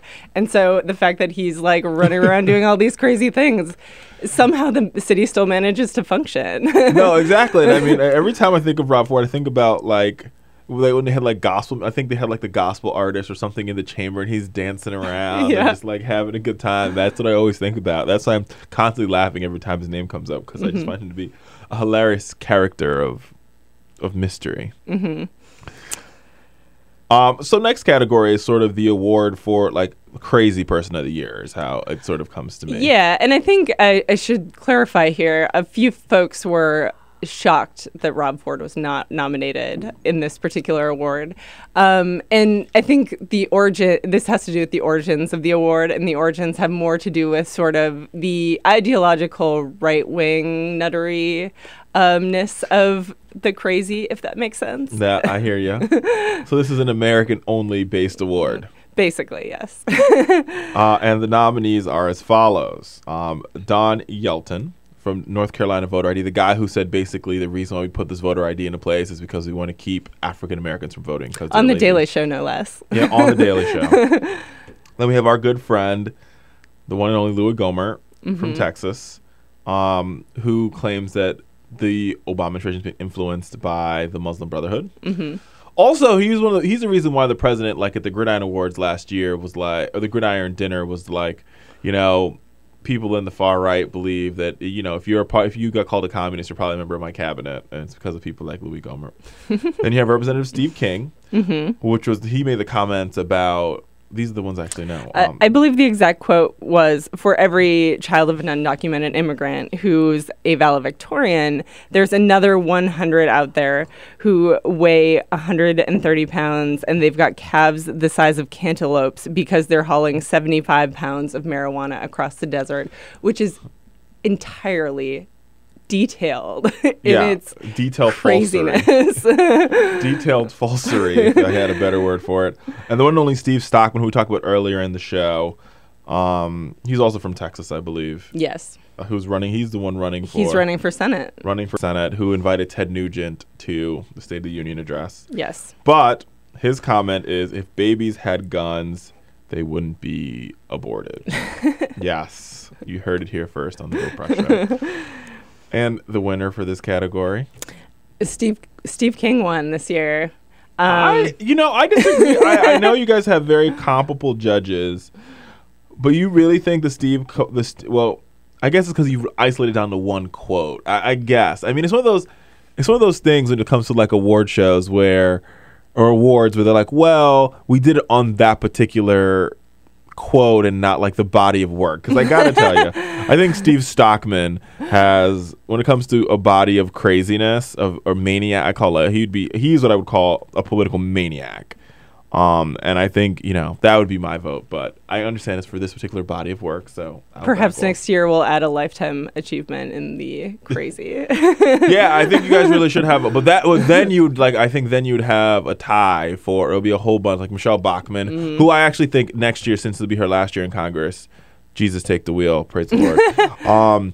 She would be a great person to win the Lifetime Achievement Award in absolute malarkey. We'll take that under advisement. Or you guys could just make me a judge. You listen, folks, if you're out there watching, tell Talk Points Memo, make Richard Fowler a judge. I'll guarantee you Michelle Bachmann wins an award. All right, in the next category, This Year in Derp. And the nominees are Rep. Ted Yoho, Mark Halperin, Rick Santorum, and Ted Cruz. And so I guess I have to go back through because we're getting ready to time, but I want to get through all the nominees if we can. So, one for calling a tanning bed tax racist. That's for Ted Yoho. Mark Halperin for taking the cues and saying that there's actually death panels in the Affordable Care Act. He brought back the death panels. Rick Santorum for comparing Obamacare, the fight against Obamacare, to the fight against apartheid. And Ted Cruz for shutting down the government for 24-hour phony filibuster, which wasn't a real filibuster. He just decided to talk for 21 hours because he thought it'd be a good idea. And the winner is? The winner this year is Rick Santorum, because comparing depriving people of health care to the fight against apartheid just doesn't get more Now, derpy. The question is did he win all the votes? He did win all the votes. He did? Over Ted Cruz's fake filibuster? He did. I don't know, but I hear that. All right, outstanding achievement in corruption-based chutzpah. And the nominees are, we have Angela Spacia. We have Chris Christie's pal for shutting down the GW Bridge. We have Rob Ford. We have John Sewell for resigning over for failure to report business interests and incomes in financial disclosure forms. And who won that? Twice, I think. Twice. Yes, twice. And who won this one? This was, although I would say Chris Christie had a good showing, the award went to Rob Ford. Rob Ford again. All right, that's understandable. In the final category, the best scandal by a non-politician. Nominees are, everybody should know these scandals, so I won't go through them. Paula Deen and that debauchery, right? Alec Baldwin and that debauchery. Lance Armstrong and Beyonce. And I don't understand why Beyonce made the category, but I guess you have to have 4 nominees. So Beyonce made the category for lip singing the State of the. And I have a story about that, and I'll tell it after the break. But I do have a story about the lip singing the second inauguration and how I knew she lip synced before she did, but I didn't know until I heard. Anyway, who won the category? This one went to Alec Baldwin. Alec Baldwin. I think because it was. I think the timing of this was just so great. He had just gotten his show on MSNBC, and a lot of folks weren't that thrilled with the show. And then this happened, and it just sort of quietly made Alec Baldwin go away. Do you think Alec Baldwin will ever come back? As an MSNBC commentator, or speaking. Oh, that's a good question. I think a lot of folks do still like his comedic persona. So maybe if we can just relegate him to that particular realm. Or relegate him to he does the ads for, is it Orbitz? Oh, I think so. And relegate him to Orbitz. Or maybe venture capital. I don't know. Something. I tend to agree with that. I mean, that category, that's a toss-up for me. I could also see how Paula Deen wins it for just being insane. Yes. And just how the whole thing went down. The whole thing with the videos. Taking down the video, putting the video back up. Then allegedly going on the Today Show. And then not going on the Today Show. And then going on the Today Show. And to now she's sort of disappeared completely. Yes. Which, I thought her recipes were good. Yeah. If that's like any consolation. Kay Steiger, thank you so much for being on the show. Thanks for having me. We appreciate it. The Golden Duke Awards. Check it out at Talking Points Memo. You can read about all the nominees, all the stories, hear about the judges, and read your pieces, right? Some of my pieces are there as well. All right, we'll be right back on the Bill Press Show after this break. Don't go anywhere.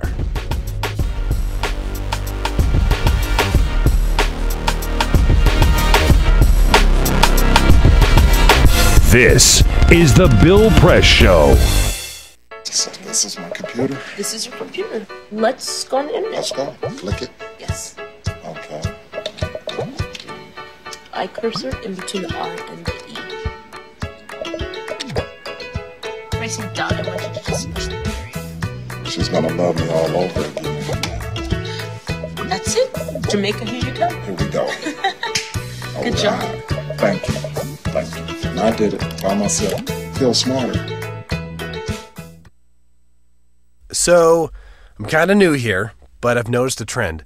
My human does this funny thing where she goes around and gets all my toys, and then she hides them in that basket by the door. But it's always the same basket, and it's always in the same place. And then she acts so surprised when I find them, but, she's putting them in the same basket. Again. It's like, hello? That's where you put it last time. You were the worst at hide and go seek.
same time next week? Well, of course. Put away a few bucks, feel like $1 million. For free tips to help you save, go to Feed the Pig.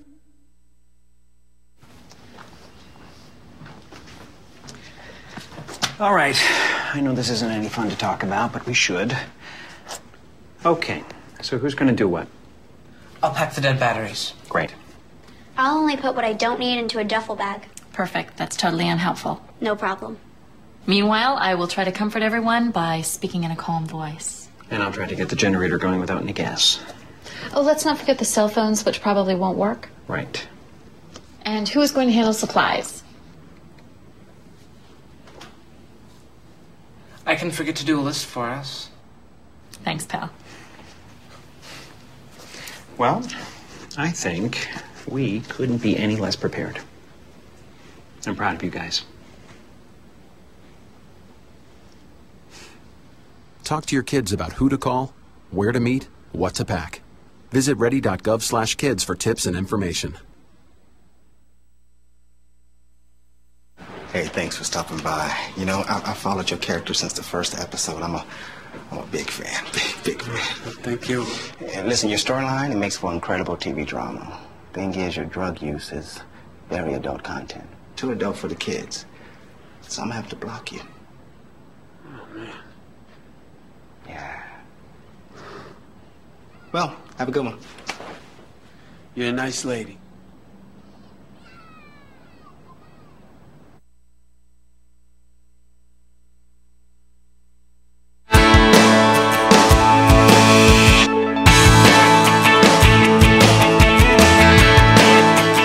This is the Bill Press Show. And we're back on the Bill Press Show. That was a fun one, right? Learning about all those folks that have made this year in sort of crazy, wacko, conservative mania. Did they miss anybody? You think they miss anybody? I don't think so. I mean, I think it was a little saturated with Rob Ford, but that's completely understandable. What about you? Do you think there's somebody missing from the list? You know, I mean, I definitely think that I'm surprised. Well, Ted Cruz definitely made the list. I thought Ted Cruz is one of those. I thought Marco Rubio could have made the list. That's a very good point. I mean, his back and forth on immigration, being for it, then against it, then for it, then against it, then for it, then sort of against it. I thought he could have made the list. I don't know. I think there's an argument to be made that, like, you know, Mike Lee could have made the list. Very good point. And definitely, so there's definitely a couple, one or two Republican governors that could have made, maybe three Republican governors that could have made the list of just, that could have made the list. Either way, that's just my take on it. Listen, folks, so there's a lot, you know, I think as the media landscape slowly starts to change, there's been a lot of, you know, hustling and bustling and moving and shaking up and shaking down, and that seems to be sort of getting ready to take place. The story came out earlier this week over at Meet the Press. We're joined by MJ Lee, the Politico's finance reporter. You can find her at MJ_Politico. Welcome to the show. Good morning. How are you? Good. So there is a lot of, you know, there's a lot of rumors going on around the legendary Meet the Press show. What's happening? Yeah, I mean, based on reports, it does sound like, you know, there may be conversations happening sort of behind closed doors about sort of the future of Meet the Press, and whether, you know, the current show format is sort of sustainable and whether it's enough to, you know, beat away the competition. You know, as you know, Meet the Press has been falling in the ratings recently behind CBS's Face the Nation and, of course, ABC's This Week. So, you know, I don't have insight into exactly what kind of conversations might be happening, but just based on what, you know, how this has been being covered, I think it sounds like, you know, there are conversations about whether, you know, the solution would be replacing David Gregory perhaps, or maybe even overhauling the show's format altogether. So, I mean, it's definitely interesting, and it would be a big change to the Sunday lineup, no matter what kind of change they decide to bring on. Well, I mean, what was shocking to me after reading it is I'm surprised that, Meet the Press got beat out by Face the Nation. I understand that This Week beat out because I get, like, This Week is George Stephanopoulos is a newer, I don't know if you'd say he's a little bit more take it to the hip type of show. Mm-hmm. But really, the beating, like, I mean, I get Bob Schieffer is a legend, but he's sort of old. He is definitely older, but I wonder if he's just a little bit more, recognizable, and people sort of like to see, someone that they feel like they can trust. And, being old isn't necessarily a bad thing on television, especially for a kind of Sunday show kind of a format. And, you're talking a little bit about the changing media landscape, and if you really think about it, the Sunday show format is actually extremely dated. We are not in a world anymore where people, get general news on the evening news, and then they, tune into the Sunday morning shows to get the political news. We're at an era where people cover politics every day, 24/7 on the internet. You can get that any day of the week, any minute of the day. So I do think, we're talking about Meet the Press specifically, but maybe this is a conversation that, all of the shows eventually end up having to have at some point. Well, and does that have everything to do with the fact that I think what we see so much of is this idea that the Sunday shows used to be what set the political story for the week, and whatever you see on the Sunday shows would also be the front page of your Post and your Times and your USA Today, and that no longer is the case. Oh, absolutely. I think that's exactly right. The Sunday shows are still the place where, the shows compete to get very high-profile guests and all of that. But I do think the sort of the influence that it used to have, it's just not the same anymore because of the kind of news cycle and sort of culture we're talking about now. And could it also be, and I mean, maybe it's just me, but it could also be that Meet the Press really plays to an in the Beltway crowd. I've always thought that, like, I think Face the Nation is, and I think if you were to demographically put them, and I don't know, I haven't seen any Nielsen ratings or anything, but the sense I get is Face the Nation is definitely more so for like I said earlier in the show, your salt of the earth folks watch Face the Nation, and they sort of reach those groups, whereas in your the George Stephanopoulos sort of reaches the New York and the Chicago and the Florida, Miami, whereas in Meet the Press is definitely more so a Beltway crowd. Even the panels are very Beltway, It's certainly gotten that, I don't know if you would necessarily call it criticism, but at least that observation has been made about Meet the Press, and, you wouldn't necessarily think that that's a bad thing.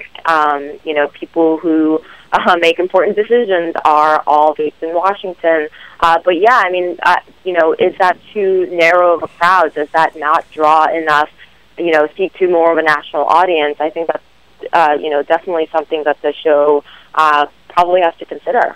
Yeah, and I mean, it's a valid I think it's a valid point to make, right? Like, while yes, folks, those of us who live in the Beltways are the ones that make the decisions and the ones that are, I guess, quote unquote, the influencers. We already and I mean, I think about it because I watch I'm not saying that I watch Meet the Press, so my Nielsen's go to Meet the Press, but it goes to Meet the Press because I sort of want to hear less about the arc of the story and more so the nuances of what these individuals are going to say. Right. I mean, it sort of reminds me of how President Obama loves to say every time he gets a chance, whenever he's doing an interview with local media or whenever he gets to leave Washington, the thing he loves to say the most is, it is so great to get out of Washington, right?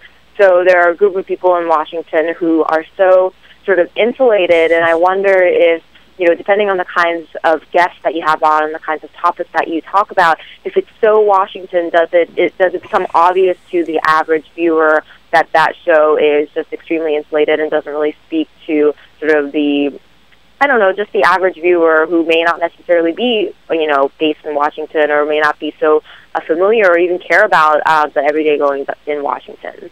I hear that. I think that totally makes sense. Now, as part of it, in the shakeup, the thought is to bring in some internal conversation would be to bring in Joe Scarborough and Mika Brzezinski to give them a 6th day. They already have 5 days in the mornings on MSNBC, to bring them over to NBC News and give them a 6th day of them sort of co-hosting the Meet the Press. What are your thoughts on that?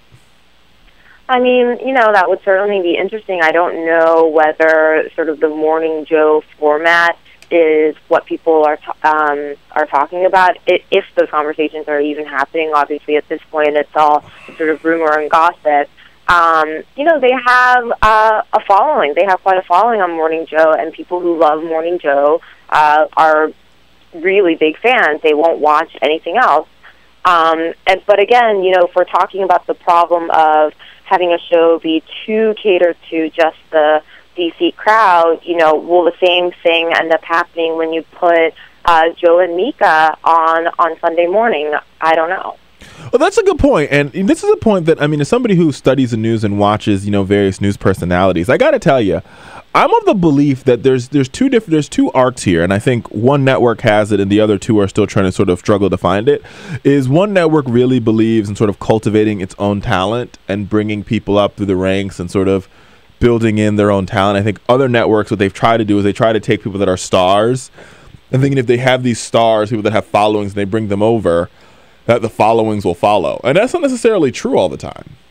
Not necessarily, but you look at just how important George Stephanopoulos is to ABC. It was after his return to Good Morning America that the show finally ended up, beating out the Today Show in the ratings. So, you can't sort of underestimate the power of the star power that one person can bring and how important that can be for viewership. But I totally agree with you that that's not always the most important thing, but it's obviously very important. I hear that. Well, we appreciate you being on the show with us. MJ Lee from Politico. Follow her at MJ_Politico. We'll be right back on the BP Show after this break. Don't go anywhere.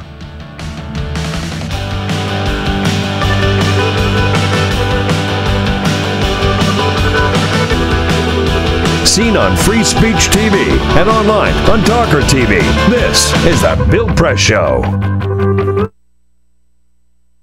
It is possible to read the history of this country as one long struggle to extend the liberties established in our Constitution to everyone in America. In other words, who, according to our laws and culture, gets to be considered a person? The law creates legal personhood, and movements create law and change culture. So, how have the courts passed laws to shape our culture?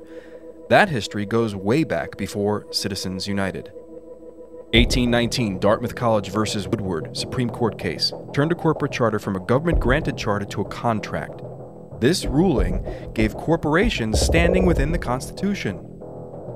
1886, Santa Clara County versus Southern Pacific Railroad. Though the court did not rule on corporate personhood, the decision was subsequently cited as a precedent to hold that a private corporation is entitled to the same 14th Amendment rights of due process and equal protection as human beings.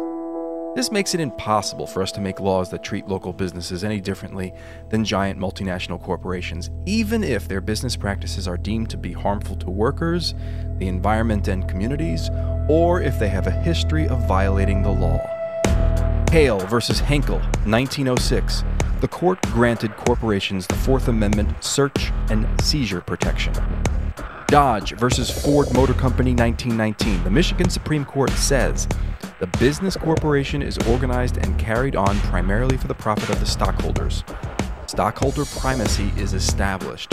The purpose of the corporation, according to the court, is no longer to serve the public good, as it had been. It is now to maximize profit for shareholders above all else. Pennsylvania Coal Company versus Mahon, 1922. Corporations get the Fifth Amendment takings clause, meaning if you pass a regulation that impacts a corporation's ability to make a profit, that is deemed a taking, and they can sue for the right to future profits lost. This creates a chilling effect, and local and state governments become much more hesitant to pass laws in the public interest for fear that corporations can claim loss of potential profits that cities and states will be on the hook to pay.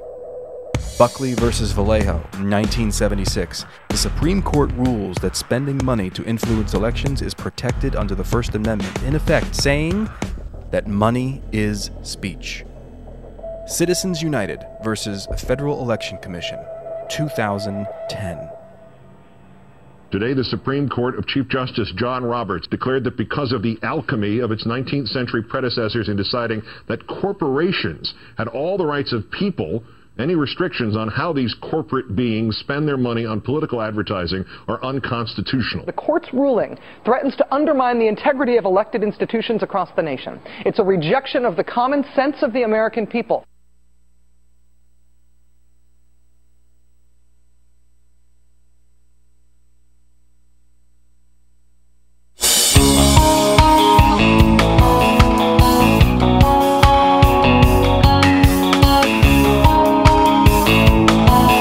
On your radio, on TV, and online. This is The Bill Press Show. Good morning, folks. Richard Fowler here, filling in for the one and only Bill Press. We have about 15 minutes, 13 minutes at the top of the hour. So if you need to get someplace at the top, 13 minutes to get there, folks. Welcome to this Friday show. Richard, like I said, filling in for Bill. Go ahead. Tell what's on your mind. Go ahead and give us a call, 1-866-55-PRESS. We're going to continue. Well, let's continue this conversation about the minimum wage, and I think we were getting into a good discussion about minimum wage, extending unemployment benefits, and how that ties into the broader immigration debate. So definitely join in on the conversation there.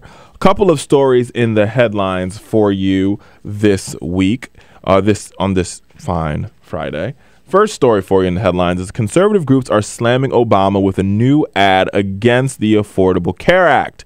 The conservative group Americans for Prosperity is closing out the year with a pair of new ads targeting Democratic members who voted for the Affordable Care Act, right? And calling it, they've been using this big argument of the Affordable Care Act being the lie of the year. Got 4 Pinocchios that if you have your health care insurance, you'll keep your health care insurance. And so that's one story for you. And I got to tell you about that. Like, don't get me wrong. I think that there were some misnomers and missteps. I said at the top of the show, and I'll say it again. There were definitely some misnomers and some tricky situations on how this went down. But I honestly don't think the president actively went out there and tried to mislead the American people. Am I wrong on that? No, I think really it all came down somewhat to a computer glitch. Right. I mean, not even that part. I'm talking about the whole ideal of, if you like your doctor, you keep your doctor. If you like your healthcare, you keep your healthcare. But I don't know. Maybe I'm wrong. Well, I think definitely it wasn't an intentional misleading. I think all in all, it's not like new Obamacare was going to completely revamp the system to where you wouldn't be able to understand or comprehend. It was really it was supposed to be a smooth transition. No, of course. And I think, don't get me wrong, I think the president didn't expect health insurance. And this is one of those things that my mom always says. And this is the part of the Affordable Care Act that I think upset me. Was my mom used to say growing up as a child, if you lay with dogs, you'll catch fleas. And I think where we went wrong on the Affordable Care Act is it didn't go far enough. And if we had a single payer and we sort of really worked on getting these insurance companies, which they're in the business of making profit, and the Affordable Care Act is in the business of making sure that there's really affordable health care out there. And I think the mistake we made is laying in the bed with these insurance companies. And these are the fleas we're catching. So that's my take on it. But, it is what it is. In other news, as you already know, if you haven't heard over the week, over the past couple days, the courts of Utah basically passed a measure making it legal for same-sex couples to get married in the state of Utah. Totes. In Utah. Folks, in Utah, out of all the states in the union. In Mormon, Utah. That's a big statement. Mormon, Utah. Big statement, big deal. It'll likely, for several days before Utah asked for the Supreme Court to stop. So the state of Utah is trying to put a stay and stop same-sex marriages from taking place in the state. Now, I got to tell you, folks, from somebody who's a millennial, and I think, a lot of the work that I do speaks to, I'm the voice of millennials. Not in a bad way. I mean, I don't proclaim myself to be the only voice of them. I think there's a lot of voices, and there's more voices that need to be heard. This is just a non-issue. I think that the same-sex marriage fight is an issue that most people my age agree on. And to be perfectly honest, I think there's larger, broader fights in the LGBTQ community. I think one of those fights is homelessness. One of those fights is housing. I think those are two larger, broader fights. And don't get me wrong, I think marriage equality is important, but you can't get married if you don't have a place to live. That's just my take on it. Very true. Maybe I'm wrong on this one, but I think, homelessness and, the homelessness of LGBTQ youth is a bigger issue and a broader problem when 100,000 of them are homeless and hungry each and every day because of who they choose to love or how they choose to live their lives. Maybe that's just me. Maybe that's a bigger issue. I don't know. Tell us what you think. Give us a call, 1-866-55-PRESS. We're taking your calls here on The Bill Press Show, or tweet us at BP Show or at Richard A. Fowler. We'll be right back after this break. Don't go anywhere. Seen on Free Speech TV and online on TawkrTV. This is The Bill Press Show.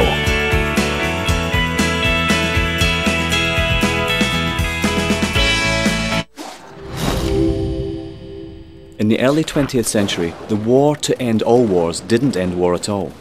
It stoked the fires of change. A traumatized world was ripe for change. The world was ready for modernism. Modernists wanted to forget history, or at least reinterpret it. More than just a style, modernism applied to virtually all forms of creative expression. Innovative artists like Picasso, Escher, Dali, they all started looking at their world differently. Other artists tried painting light itself. These were the Impressionists. Surrealists went a bit further. We had entered the age of the isms: Cubism, Symbolism, Futurism, Constructivism. All these new modern ways of looking at the world blew people away. When it came to architecture, modernists were intrigued by emerging technology. Concrete, glass and steel featured heavily in their buildings. Modernists believed that they could design a better society. Ornamental indulgence was considered a frivolous waste of effort. They thought function should always dictate form, and that mankind's intelligence, creativity and capability for radical thinking should be celebrated. Take the Russian inventor Georgy Krutikov. He suggested an idea for a city held aloft by electrical currents. This at a time when there was barely enough wattage to keep the lights on. Not everything they designed was a resounding success. But you could argue modernism was the single most influential movement of the 20th century. From house music to housewares, tables and chairs to graphic design, all have been created by the aesthetics and ideas of modernism.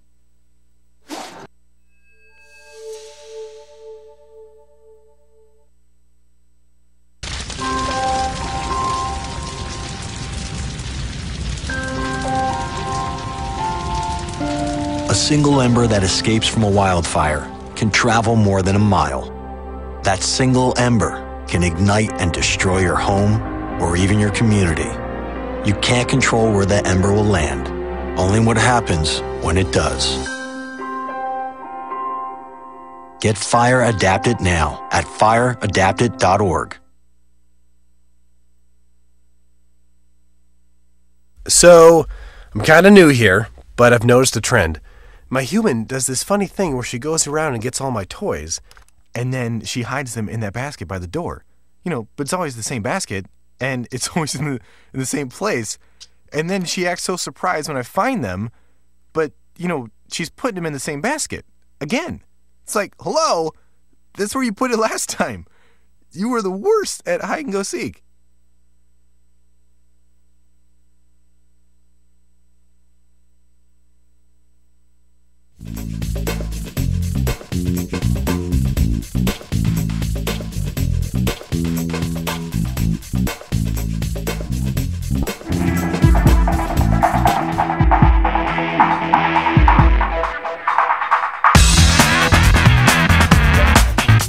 Seen on Free Speech TV and online on TawkrTV. This is The Bill Press Show.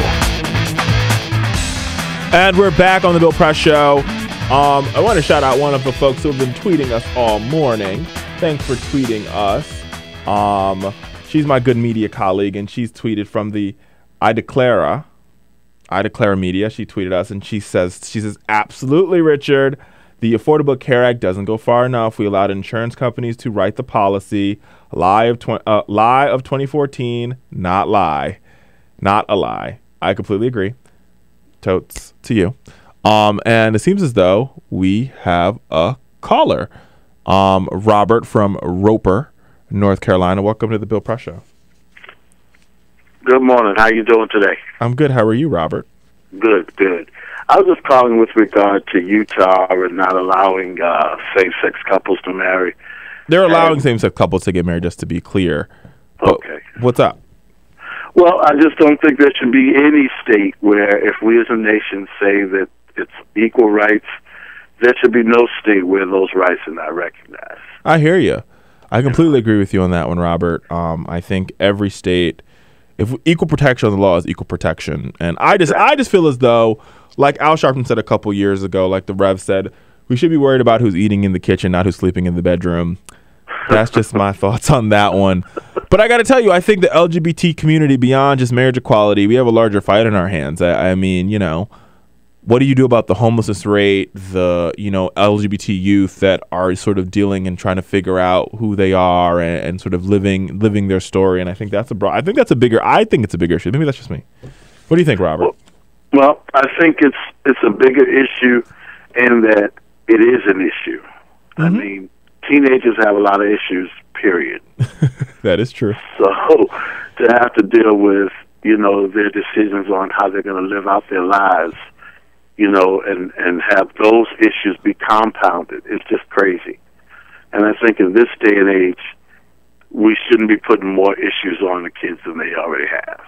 I hear that. I tend to agree with you.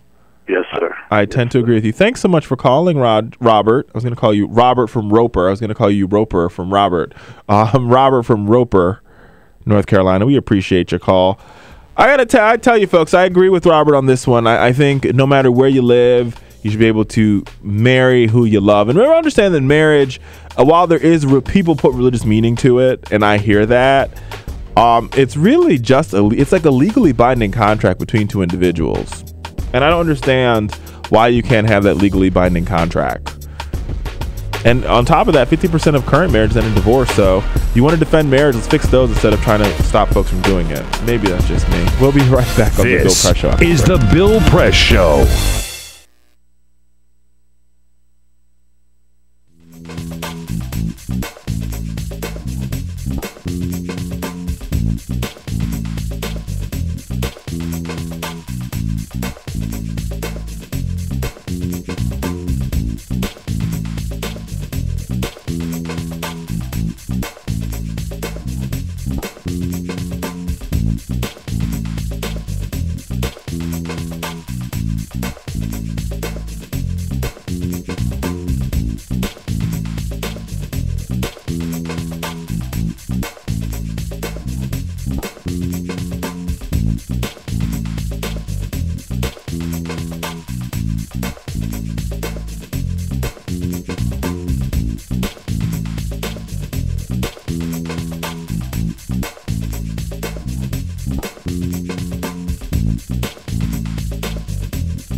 And only Bill Press, who is off taking a French, well, I would say a French weekend, which is when you're off on Fridays, but he's taking a Christmas vacay.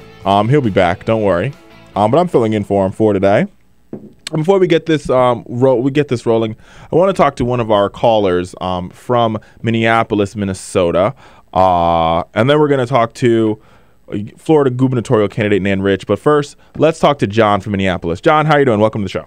Oh, I'm doing fine. I just wanted to say that I absolutely agree with you that you don't lie with dogs. I.e., the insurance companies, all the hospital corporations, the whole medical industry. And I think if Obama would have, stuck his neck out and done something, not political but statesmanlike, he would have had the will of the people, and we would be talking about, a single-payer program as good as Canada, Germany, England, or whatever. The thing that's wonderful about the single-payer program is that it's incredibly simple.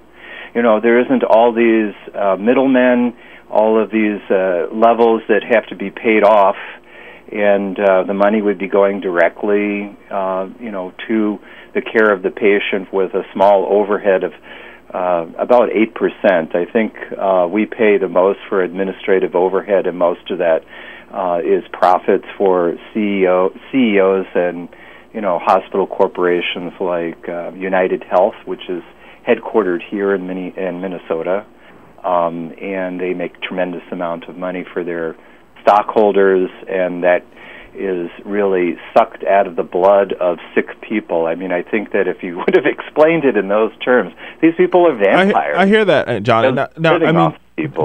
It's just disgusting. Is it your thought that I'm one of those believers that I think the Affordable Care Act is a step in the right direction?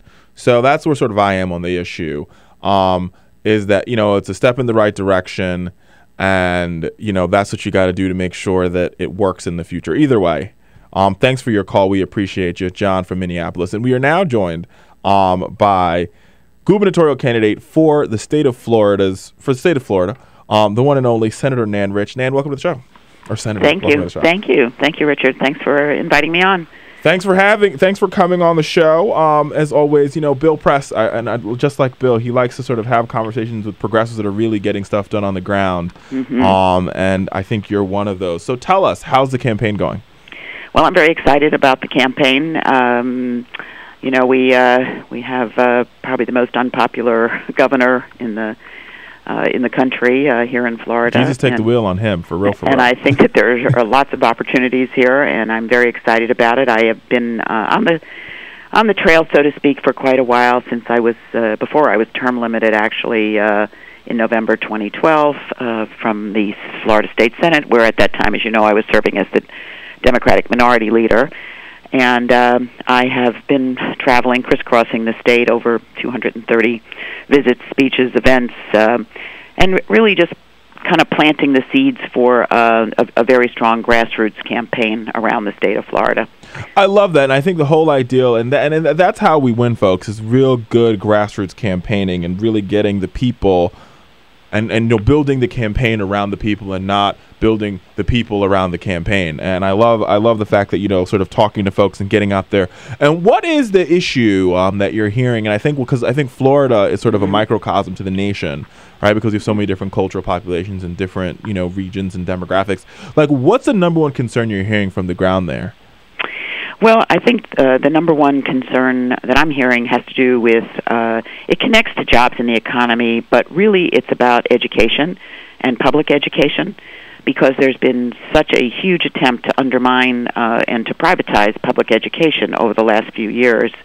In 2012, when I was the Democratic leader, we worked across the aisle with some of our Republican colleagues to kill what was dubbed the Parent Trigger Bill, which was an attempt to allow for-profit management companies to come in and take over public schools. And I have to tell you, all around the state, parents were very upset, particularly mothers, many of them of whom came to Tallahassee during that period of time and lobbied against the bill, and we defeated it on a 2020 vote the last day of the 2012 session. So that's a big issue. People really want strong quality public education for their children, and they don't want for-profit management companies coming in taking it over. The other thing I would say is the women's issues are very strong. The whole attempt to restrict women's reproductive and health decisions, health rights, has and it doesn't stop, as you can see. It's going on all over the country still. Michigan, most recently, I believe. And then I would say also the voter suppression. Really, this administration has worked very hard, has worked to make it harder for people to vote. So that is still something that's resonating with people who stood in long lines for the presidential election in 2012. And I don't think they're going to forget that. And, I got to tell you, Senator, I think all those issues, they all string together to sort of create this larger narrative that we talked about earlier in the show, this whole ideal of we'll do everything possible to sparse and cut and slice and create these artificial barriers between different groups, because we understand that if those groups come together, if you can actually educate young people and you can provide health access to women and you can get, African Americans and senior citizens and young people to the polls, where the folks who are currently in power, I would argue, are in big trouble.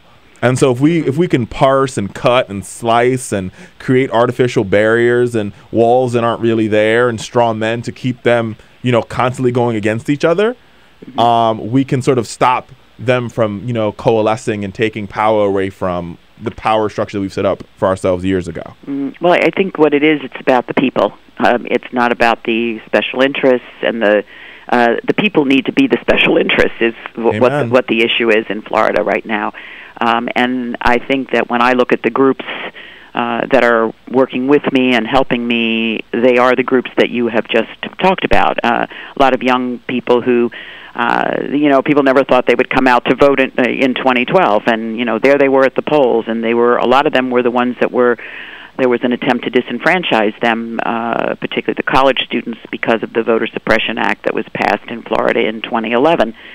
So those groups, and certainly, as I mentioned, the women's issues, and I failed also to mention and I heard your caller right before I came on about the Affordable Care Act, because one of the things also that I'm finding from my travels around the state is that people are really understanding what the administration, Scott, and the legislature did by refusing to accept the $51 billion in federal funds, Florida's tax dollars, to expand Medicaid, which is really depriving, over 1.2 million Floridians from health care coverage. And we are, one of those states, unfortunately, that has, did not create an exchange, and a lot of our folks are uninsured. We have, I believe it's the second highest uninsured population in the United States. So, in addition to that, it hurts the hospitals, it hurts jobs,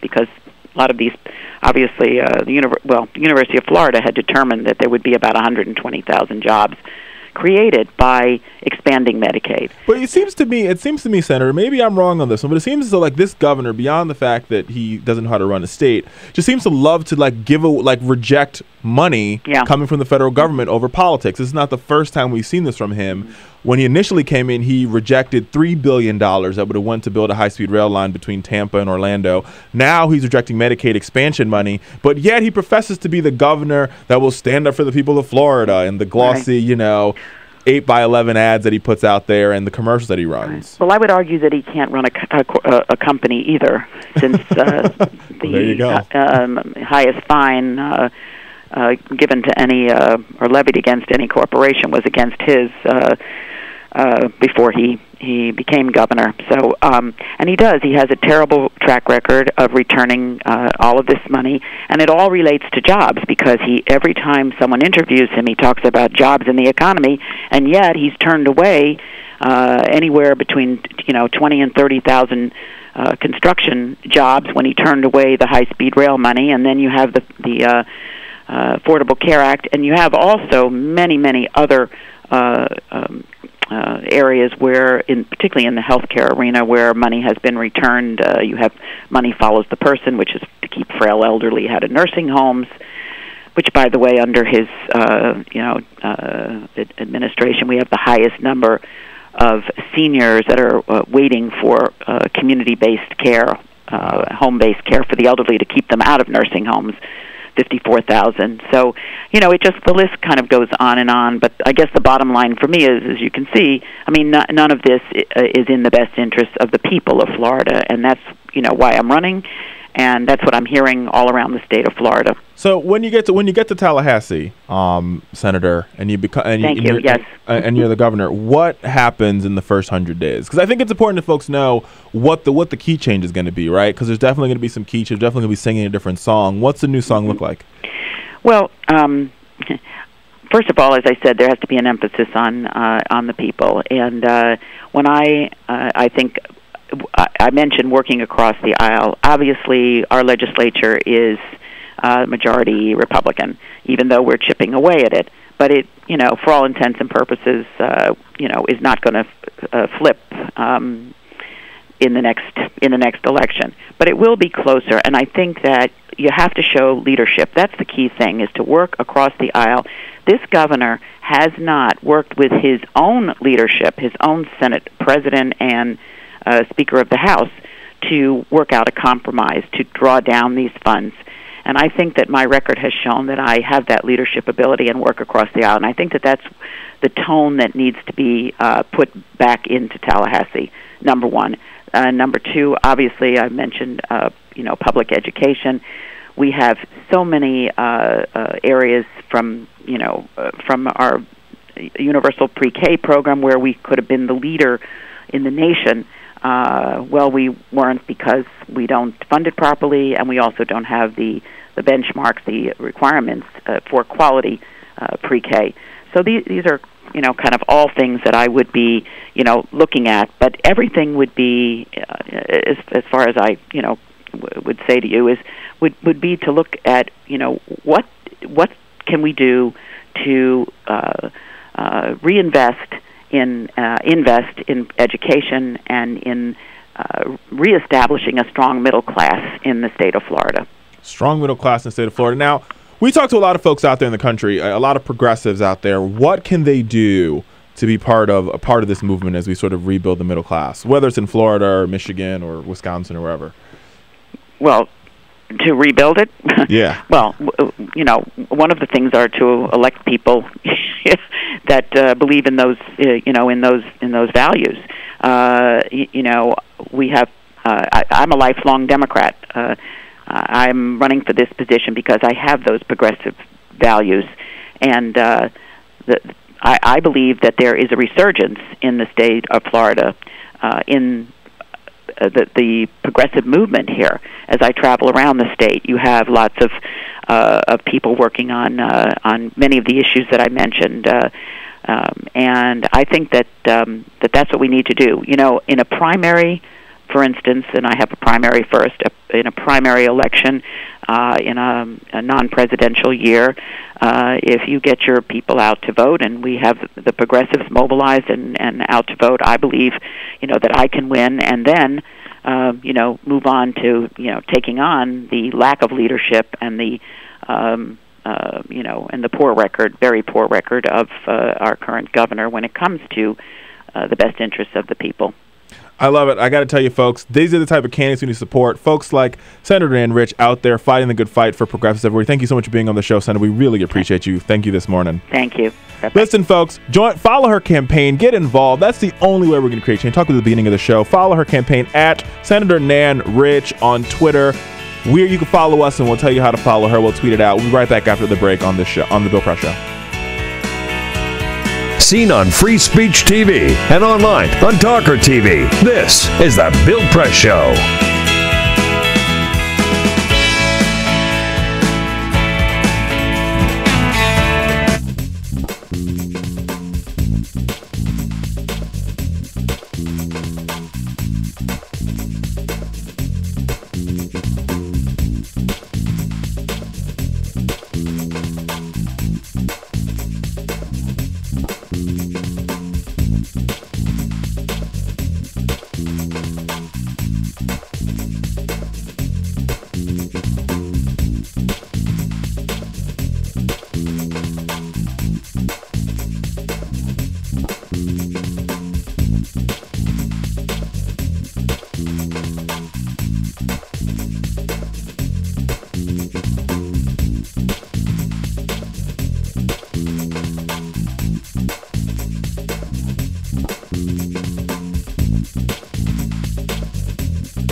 Folks, welcome back to The Pressure. Richard Fowler here. We're 5 to the half. If you need to get to wherever you're going on time, if you need to get to wherever you're going at the top there, you have about 35 minutes to get there.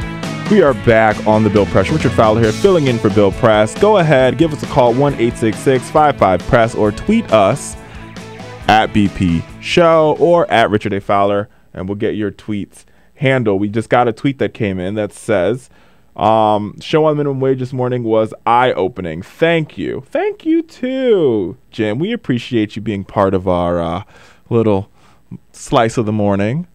What do you think about Senator Rich? She's great. I love how she hit on every issue. She seems really on point and on fire about it all. And Governor, I think Florida needs her.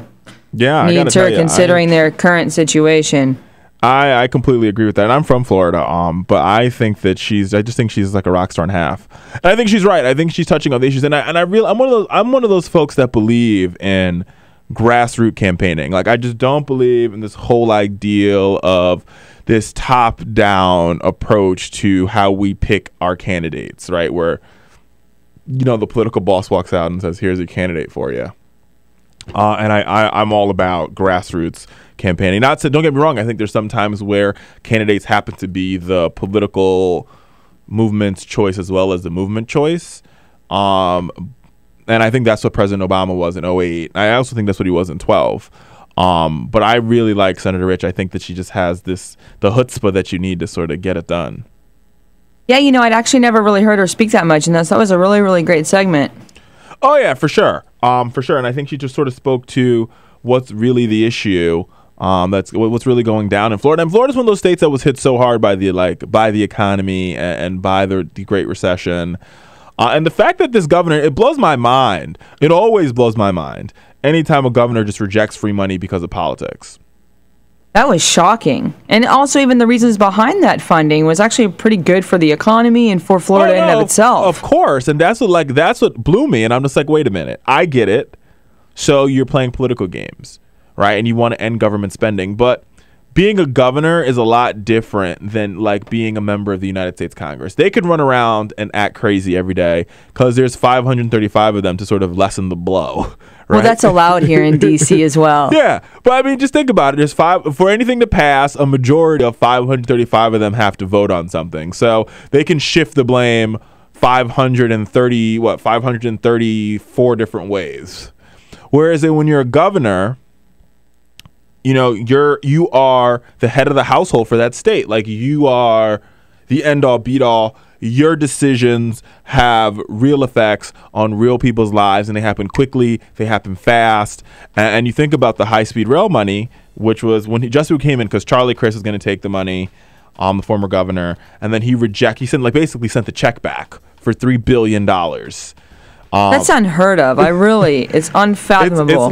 It's like somebody sending a check to your house and like, here's $1 billion check, and you send it back to them. The check would have created about almost 200,000 jobs. But I digress, folks. We need some change big time, clearly. We'll be right back on the Bill Press Show after this break. Don't go anywhere. This is the Bill Press Show.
On your radio, on TV, and online. This is The Bill Press Show. And we're back on The Bill Press Show. I got to tell you, we had y'all have been so great this fine show. We're going to take some calls before we get out of here. So go ahead and give us a call, 1-866-55-PRESS. But before we do that, we're joined by the one and only political historian and professor at the University of Miami, Nicole Hemmer, whose piece, "'Twas the Night Before Christmas in D.C., and all through the house, nothing was stirring, I don't even know the rest. I saw something but not a mouse." Nicole, welcome to the show. Good morning. How are you, Richard? Good. So all I know is "'Twas the Night Before Christmas" and nothing was stirring in the house, but the D.C. version is a lot funnier, and a lot it's a lot better. So what are some of the highlights here for folks who are listening this morning? Well, so the conceit behind it is that Santa Claus gets all of these letters from people who are asking for things he can't give them, because what they really want is a functioning government. And so he rounds up some of the most responsible politicians, and he gives them a talking to on the wall, or on the mall the night before Christmas. And so it's sort of a takeoff on that, because this year in politics has been astoundingly bad when it comes to responsible governance. And I wanted to sort of capture that. I love it. I mean, yes, this is the most unproductive Congress in American history, passing an all-time low of 58 bills to send to the president's desk. 58. That's right. And, this is also a Congress that continuously tries to pass the repeal of the Health Care Act, but can't actually get its act together for the big things. And even when they can, when the Senate passes immigration reform, it's instantly tabled over at the House. So the big things aren't happening. And the little things too aren't really happening, and that's a great deal of frustration, I think, for the American people, because they get caught up in this and they get hurt by Congress's inability to do things. Now, is this the only time in history we've seen such unproductivity? I don't know if that's a word, but you understand what I'm trying to say. I do. It might not be the only time we've seen this sort of non-productivity, but it certainly is. There we go, non-productivity. Thank you. Right, it's certainly up there as far as a lack of productivity. And I think that what's compounding that is that Congress then puts into place these things like sequester, which is supposed to make them get to work, right? Make them make some decisions. And then they don't do it, and then we end up with these weird austerity programs that nobody actually wants, but that are in place anyway. And so it's not just that they're non-productive, it's that things are happening that are actively harmful because they just can't get their act together. Can't get their act together. And do you, I mean, does the sense that you get that, you know, there's going to be a shift and they're finally going to get their act together, or are we going to get, you know, another year of just getting nothing done? Right, so that's a great question, and I guess I should slightly amend what I'm saying. It's not quite that they can't get their act together, but that you have this faction within particularly the House of Republicans who are obstructionists, right, who are refusing to allow things to happen. And those people are still going to be in place. Now, the reason you got a deal like the Ryan Murray deal at the end of this year that will prevent a government shutdown is because you do have the 2014 midterm elections coming. I'm not sure that those are enough to get something like immigration reform or some of those big bills through, but it might mean a little less of the crisis government that we've seen in 2013. I'm not so sure, though, that it won't come bouncing back in 2015.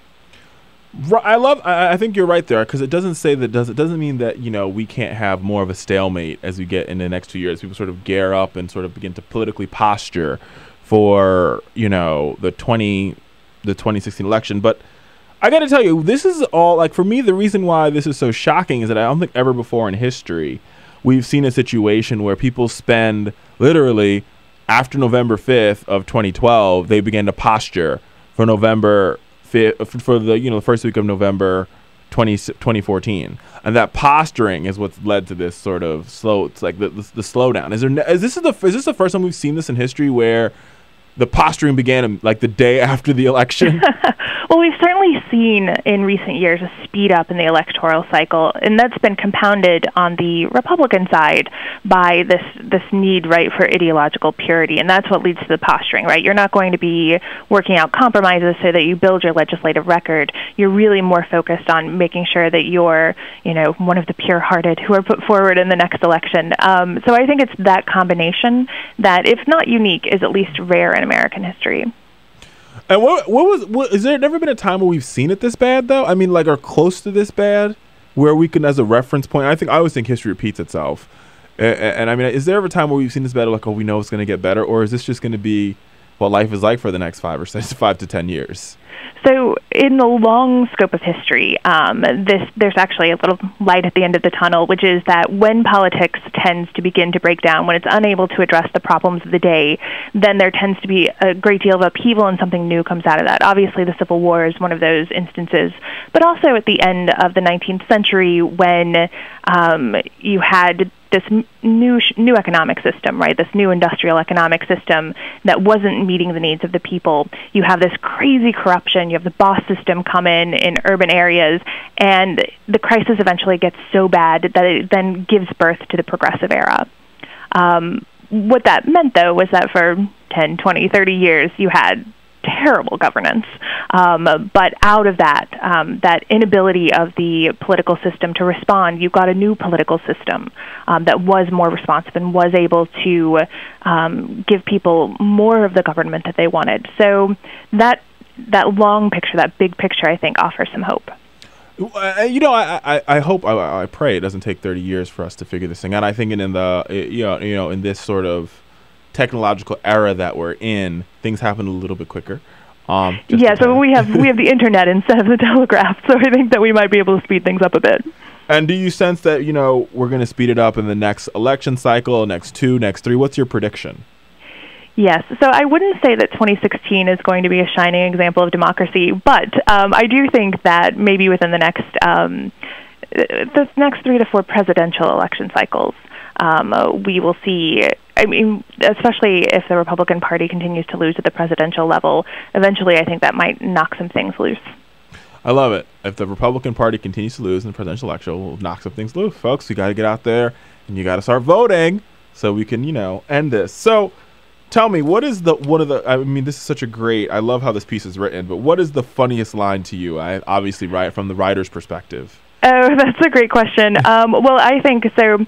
I had included Anthony Weiner in there, and I so saw that. you have Santa Claus dressing down all these politicians for wrecking the government, and Weiner says, "But wait," Weiner cries, "they've all earned your disdain, but me, I've done nothing to add to this pain." Claus gives him a look that betrays disbelief. "You, my dear Carlos, are the comic relief."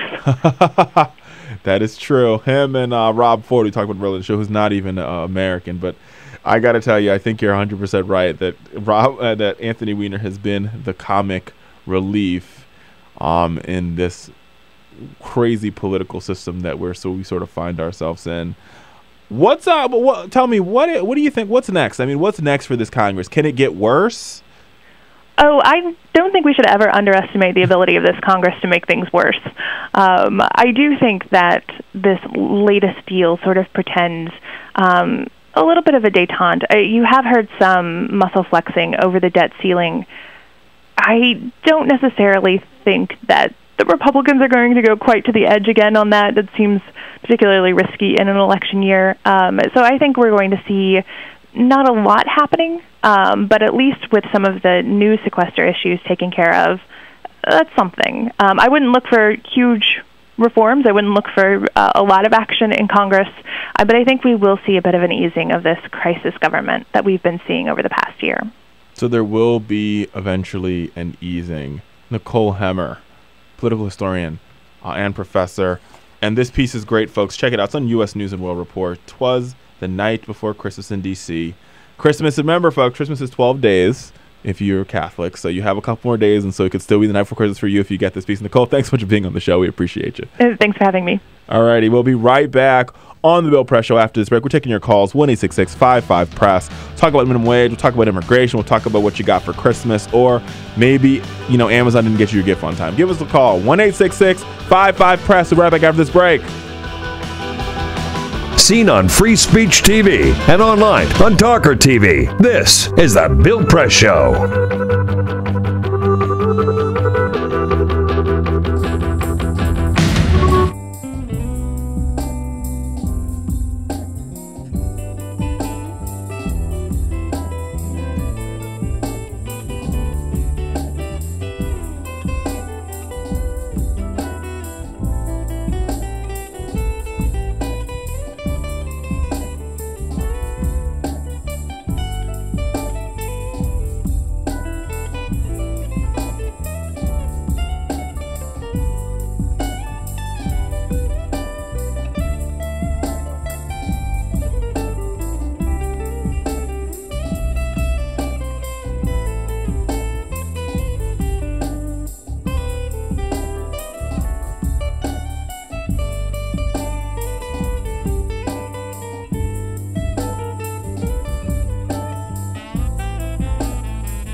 seen on Free Speech TV and online on TawkrTV. This is the Bill Press Show. And we're back on Real Press Show. Richard Fowler here, filling in for Bill Press. 15 before the hour. If you need to get someplace at the top of the hour, you have about 15 minutes to get there. Hopefully there's no traffic for you on this fine Friday, a couple days after Christmas. We were cruising, they were getting ready to slow it down a little bit on the Bill Press Show as we sort of reach the end of our 3 hours of paradise in your slice of the morning. Folks, I got to tell you, as we get ready to get into 2014, there's a lot on the horizon. You know, there's a lot of things that will be important in 2014. And I think sometimes in the political lexicon, after the new year, we tend to sort of erase everything that happened in 2013. I don't know why. It's just one of those things about American politics where we just erase. It's like a chalkboard, and it just gets erased and we start all over again like nothing happened politically. Now, there are certain things that, yes, I think we want to erase in 2013. Like, let's stop talking about the IRS scandal. Definitely, let's stop talking about Benghazi. Definitely, let's stop talking about Ed Snowden, because I think when we talk about him, we give him attention, and that leads to more chaos. But let's talk about some things that we can really change, we can really fix in 2014. Right? Let's have a conversation, obviously, about extending unemployment benefits, which we should have done in 2013, but. Let's talk about how we raise the minimum wage. And I mean, let's have a real sit down. Like, I'm not talking about this from the progressive space. I'm talking about this from like the human space, right? Let's talk about what it takes to live and be an American, right? And if we can have that conversation, then we can also have a conversation about how we raise the minimum wage. How do we, bipartisanly, like, how do we put an end to poverty in America? Like, as one of the richest countries in the world. Why do we have some of the poorest people that live here? We have people that live third world development style poor. It's not even like, oh, well, they're poor, but they're not really. No, these are like third world development style poor that live right here in America, the richest country on earth. We have folks, 11 million individuals living in the shadows. Let's have a conversation about how we fix all those things. And like I said, not from a political space, because I think what has happened so much is the politics has mired down all the real stuff that we need to get done. Am I wrong on that? No, I think you're right, and it has to come from a human element. Right, and it's a total human thing about like getting paid $25,000 a year, which is what I think some workers are asking for, is not too much. And the most amazing thing is most of those people that have those jobs are happy to have those jobs. Yeah. And they're doing what they can to support their families, and they've done it for years. And it really does take us to stand up for them, since they're just happy to have the jobs. No, totally. You're completely 100% right on that one. I mean, look at it. In the District of Columbia here, we've opened up 3 Walmarts, and 20,000 people showed up for 300 jobs. That's unreal. We have a crisis, and I hate when people try to make these people off as, oh, they're lazy, they don't want to work. That's just not true. You talk to any of these individuals, and the first thing they'll tell you is that they want to work. I want to work, especially and I hate to, and I don't mean to, and I think this goes both ways, but for men, for head of the household that are men or women who have to take care of kids and take care of their family, take care of their grandkids, they'll tell you, I will work. And sometimes that's their one job, and then they have the one they go to afterwards. Oh, yeah. Exactly. And I think, the sad part is that these people are labeled as lazy or quote unquote welfare queens or welfare kings, this, that, and the third. And all they want is some of them some of them even want to be rich. They just want their chance at the American dream, or some of them are like, I just want my kids to have a chance at the American dream. And I think, we can't think about it in, like I said earlier, the show about one pie. Let's go out and bake another pie, and let's really stand up for our neighbors. I call it friends, relatives, associates, and neighbors. That's a good one. Yeah, I have a couple of them up my sleeve, just a couple. But I stand up. Let's really stand up for Fran and really get out there, because like I said, this is not a Democrat or Republican fight, because there's just as many Republicans who can't afford to live and can't afford to eat as there are Democrats, and there's just as many Republicans on food stamps and WIC payments, and it doesn't, and that sort of thing. Like, don't let the dividing lines continue to be the situation, because poverty knows no race. It knows no race. It knows no sexuality. It knows no cultural differences. Poverty is just poverty. Either way, we'll be right back on the Bill Press Show. Don't go anywhere. Stay with us. We'll be right back after this break. Seen on Free Speech TV and online on TawkrTV. This is the Bill Press Show.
On your radio, on TV, and online.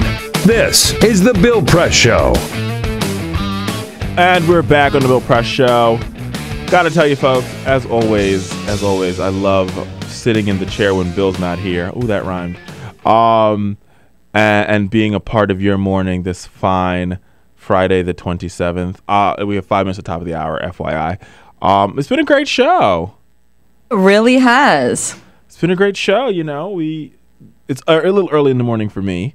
But, you know, I'm all bright-eyed and bushy-tailed on this fine Friday morning. I think you might be a closet morning person. I don't know about that. I don't know. I don't know if I could say that. I can't say that I believe that, but if you say so.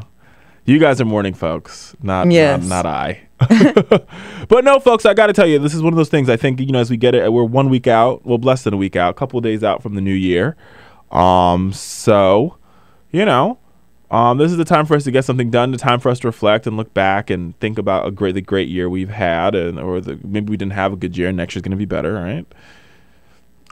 But yeah, I always like filling in for Bill when he's not here because he has such an amazing team of people. We have Cyprian Bolding on the cameras there, and Alicia and Elisa in control. And you know, it's nothing. This show's nothing. It's never possible without the great team of people that make it happen. And usually, Bill leaves out with what is a parting shot. On the Fowler show, we call it the Richard Fowler moment. Same thing, different name. But I will do it my way because it's the only way I know how. In the moment tonight, I want to. I usually say tonight because I'm a night show. See, this morning stuff is getting the best of me. But in the moment this morning, I want to end with this. The quote is from Annie Besant, and it says, "It's better to remain silent. It's better not to even think if you are not prepared to act." And in 2014. No matter what it is, both politically and humanistically and in your personal life, you always have to be prepared, right, for like the next moment and for your big moment to happen. So don't think about the moment happening, right? Don't do it if you're not prepared to act on it. Whatever it is, if you say, tomorrow I want to wake up and I want to conquer the world, or tomorrow I want to wake up and I want to have a morning show like Bill Press, whatever that dream or that thing is in the new year, if you're not willing to act on getting it, right? Or the Bible says, faith without works is death. Same sort of thing here. If you're not willing to put the faith and not act on it, then don't even bother thinking about it. But I will tell you, if you decide to think about it and you're like, you know what, I'm going to do it, then give it all you have. Like, you've got to. It's like an eagle leaving the nest, right? If they don't spread their wings with the whole idea that there's a good possibility that they might fall, they'll never know if they'll fly. They'll sit in the nest for the rest of their life. So what I will say to you in the closing shot is, in 2014, be bold. Don't let fear be a factor for you. And most importantly, just go for it. Go for the gold. Don't settle and be like, oh, maybe not this time, maybe next year, maybe in 2015 I will. No, just do it. Because you have the power to do it. Nobody's going to stop you. Your biggest hurdle, folks, is yourself. Anyway, this is Richard Fowler signing off from Alicia, Elisa, and Cyprian and myself, wishing you nothing but good tidings of great joy for the new year. I love you. God loves you more than I do. Have a good morning. Signing off from Washington, D.C. Good night, everyone, or good morning, everyone. I have a night show. It's a part of the problem. See y'all later.